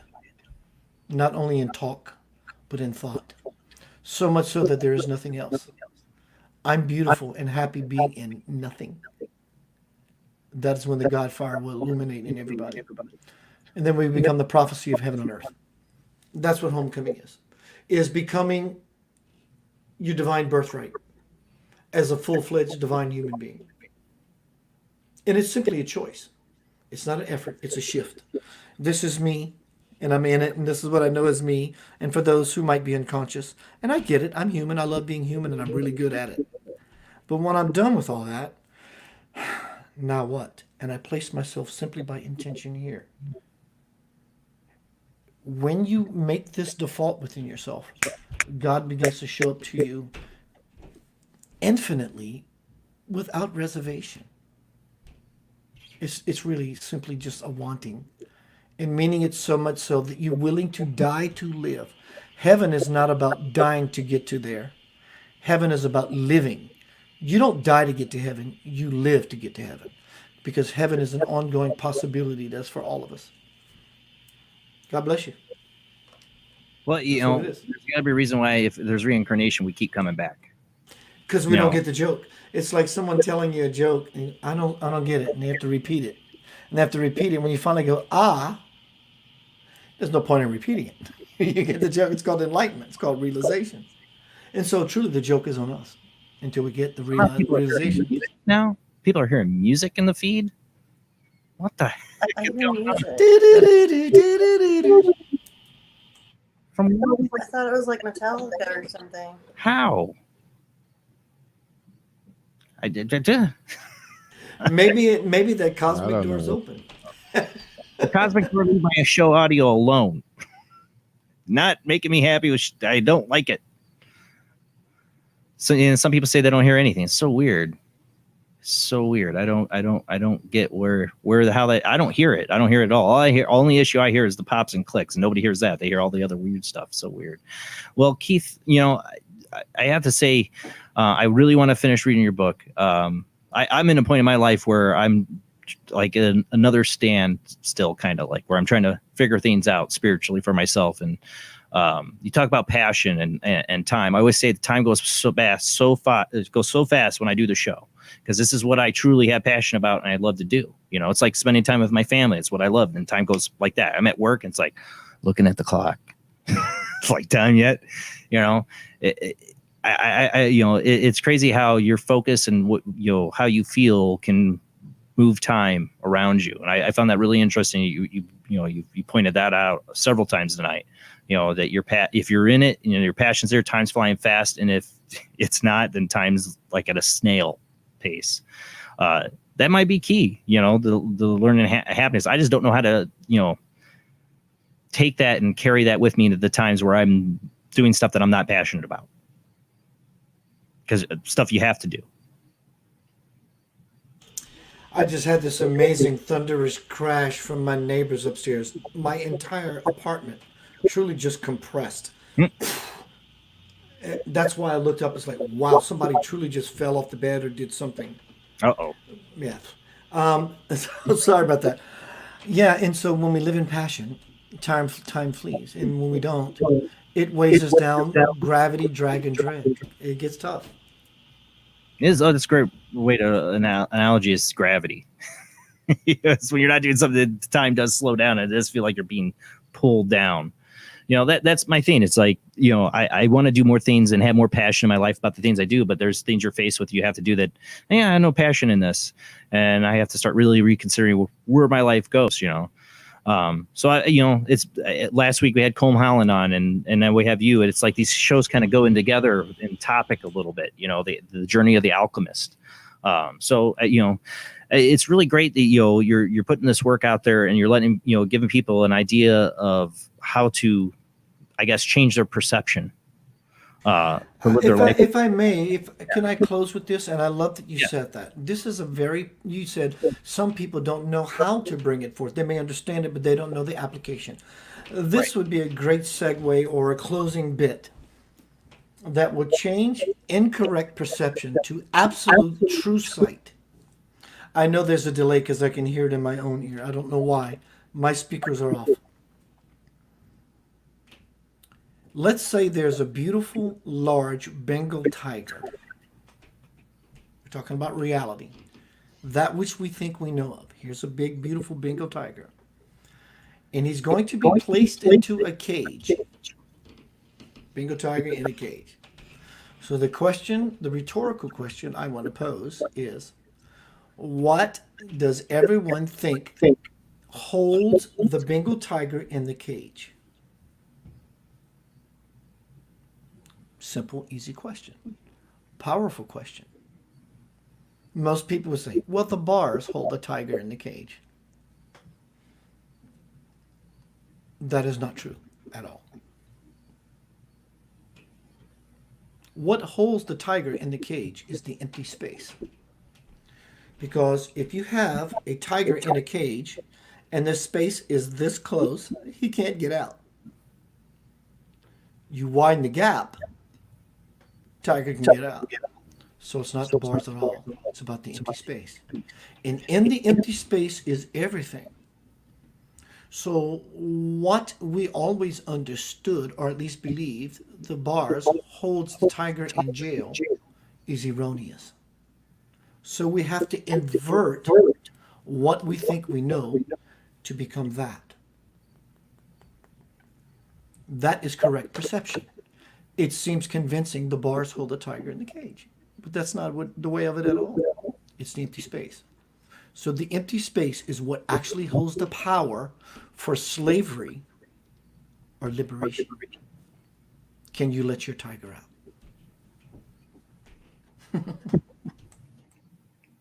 Deep thoughts by Keith. Woo! But simply, I mean, in that simple way, there's a lot of power.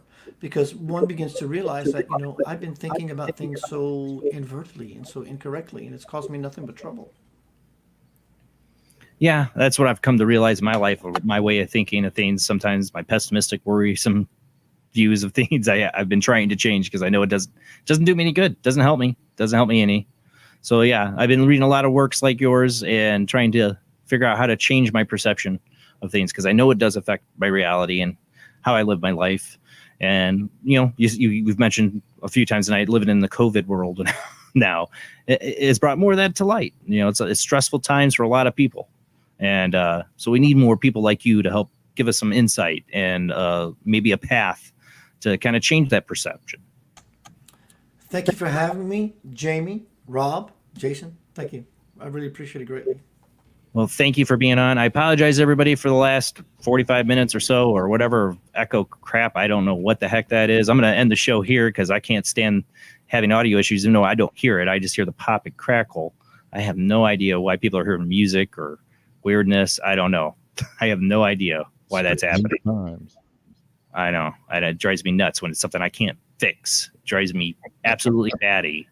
So, all right. Thank you, Keith. Definitely going to have to get you back on the show. Check out his book, Homecoming, Crossing the Bridge to the Soul. Yeah, it came out. It's already out, right? Came out the 31st? Came out the 31st. All right, guys. Check out his newest book. And we will be back next Sunday. Same bad time, same bad channel. Hopefully no audio issues next week. I don't know. It comes every other week, it seems like, with our returning and friend of the show, Terry Lovelace, author of Internet Devil's Den. good friend of mine now, and I think it'll be his third time on the show or fourth time on the show.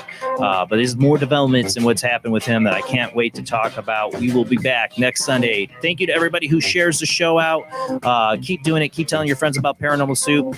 And thanks to everybody who donates on Patreon. That $2 a month does help pay the bills, because there are bills to pay for this StreamYard. But of course, I'm not going to pay StreamYard if they don't get this audio crap fixed. and the radio network and the website, all that does take money. So if you can help out anyway, $2 a month does help the show on Patreon. Paranormal Soup, check it out. Thanks everyone. See you next week. Same bad time, same bad channel. Have a great night.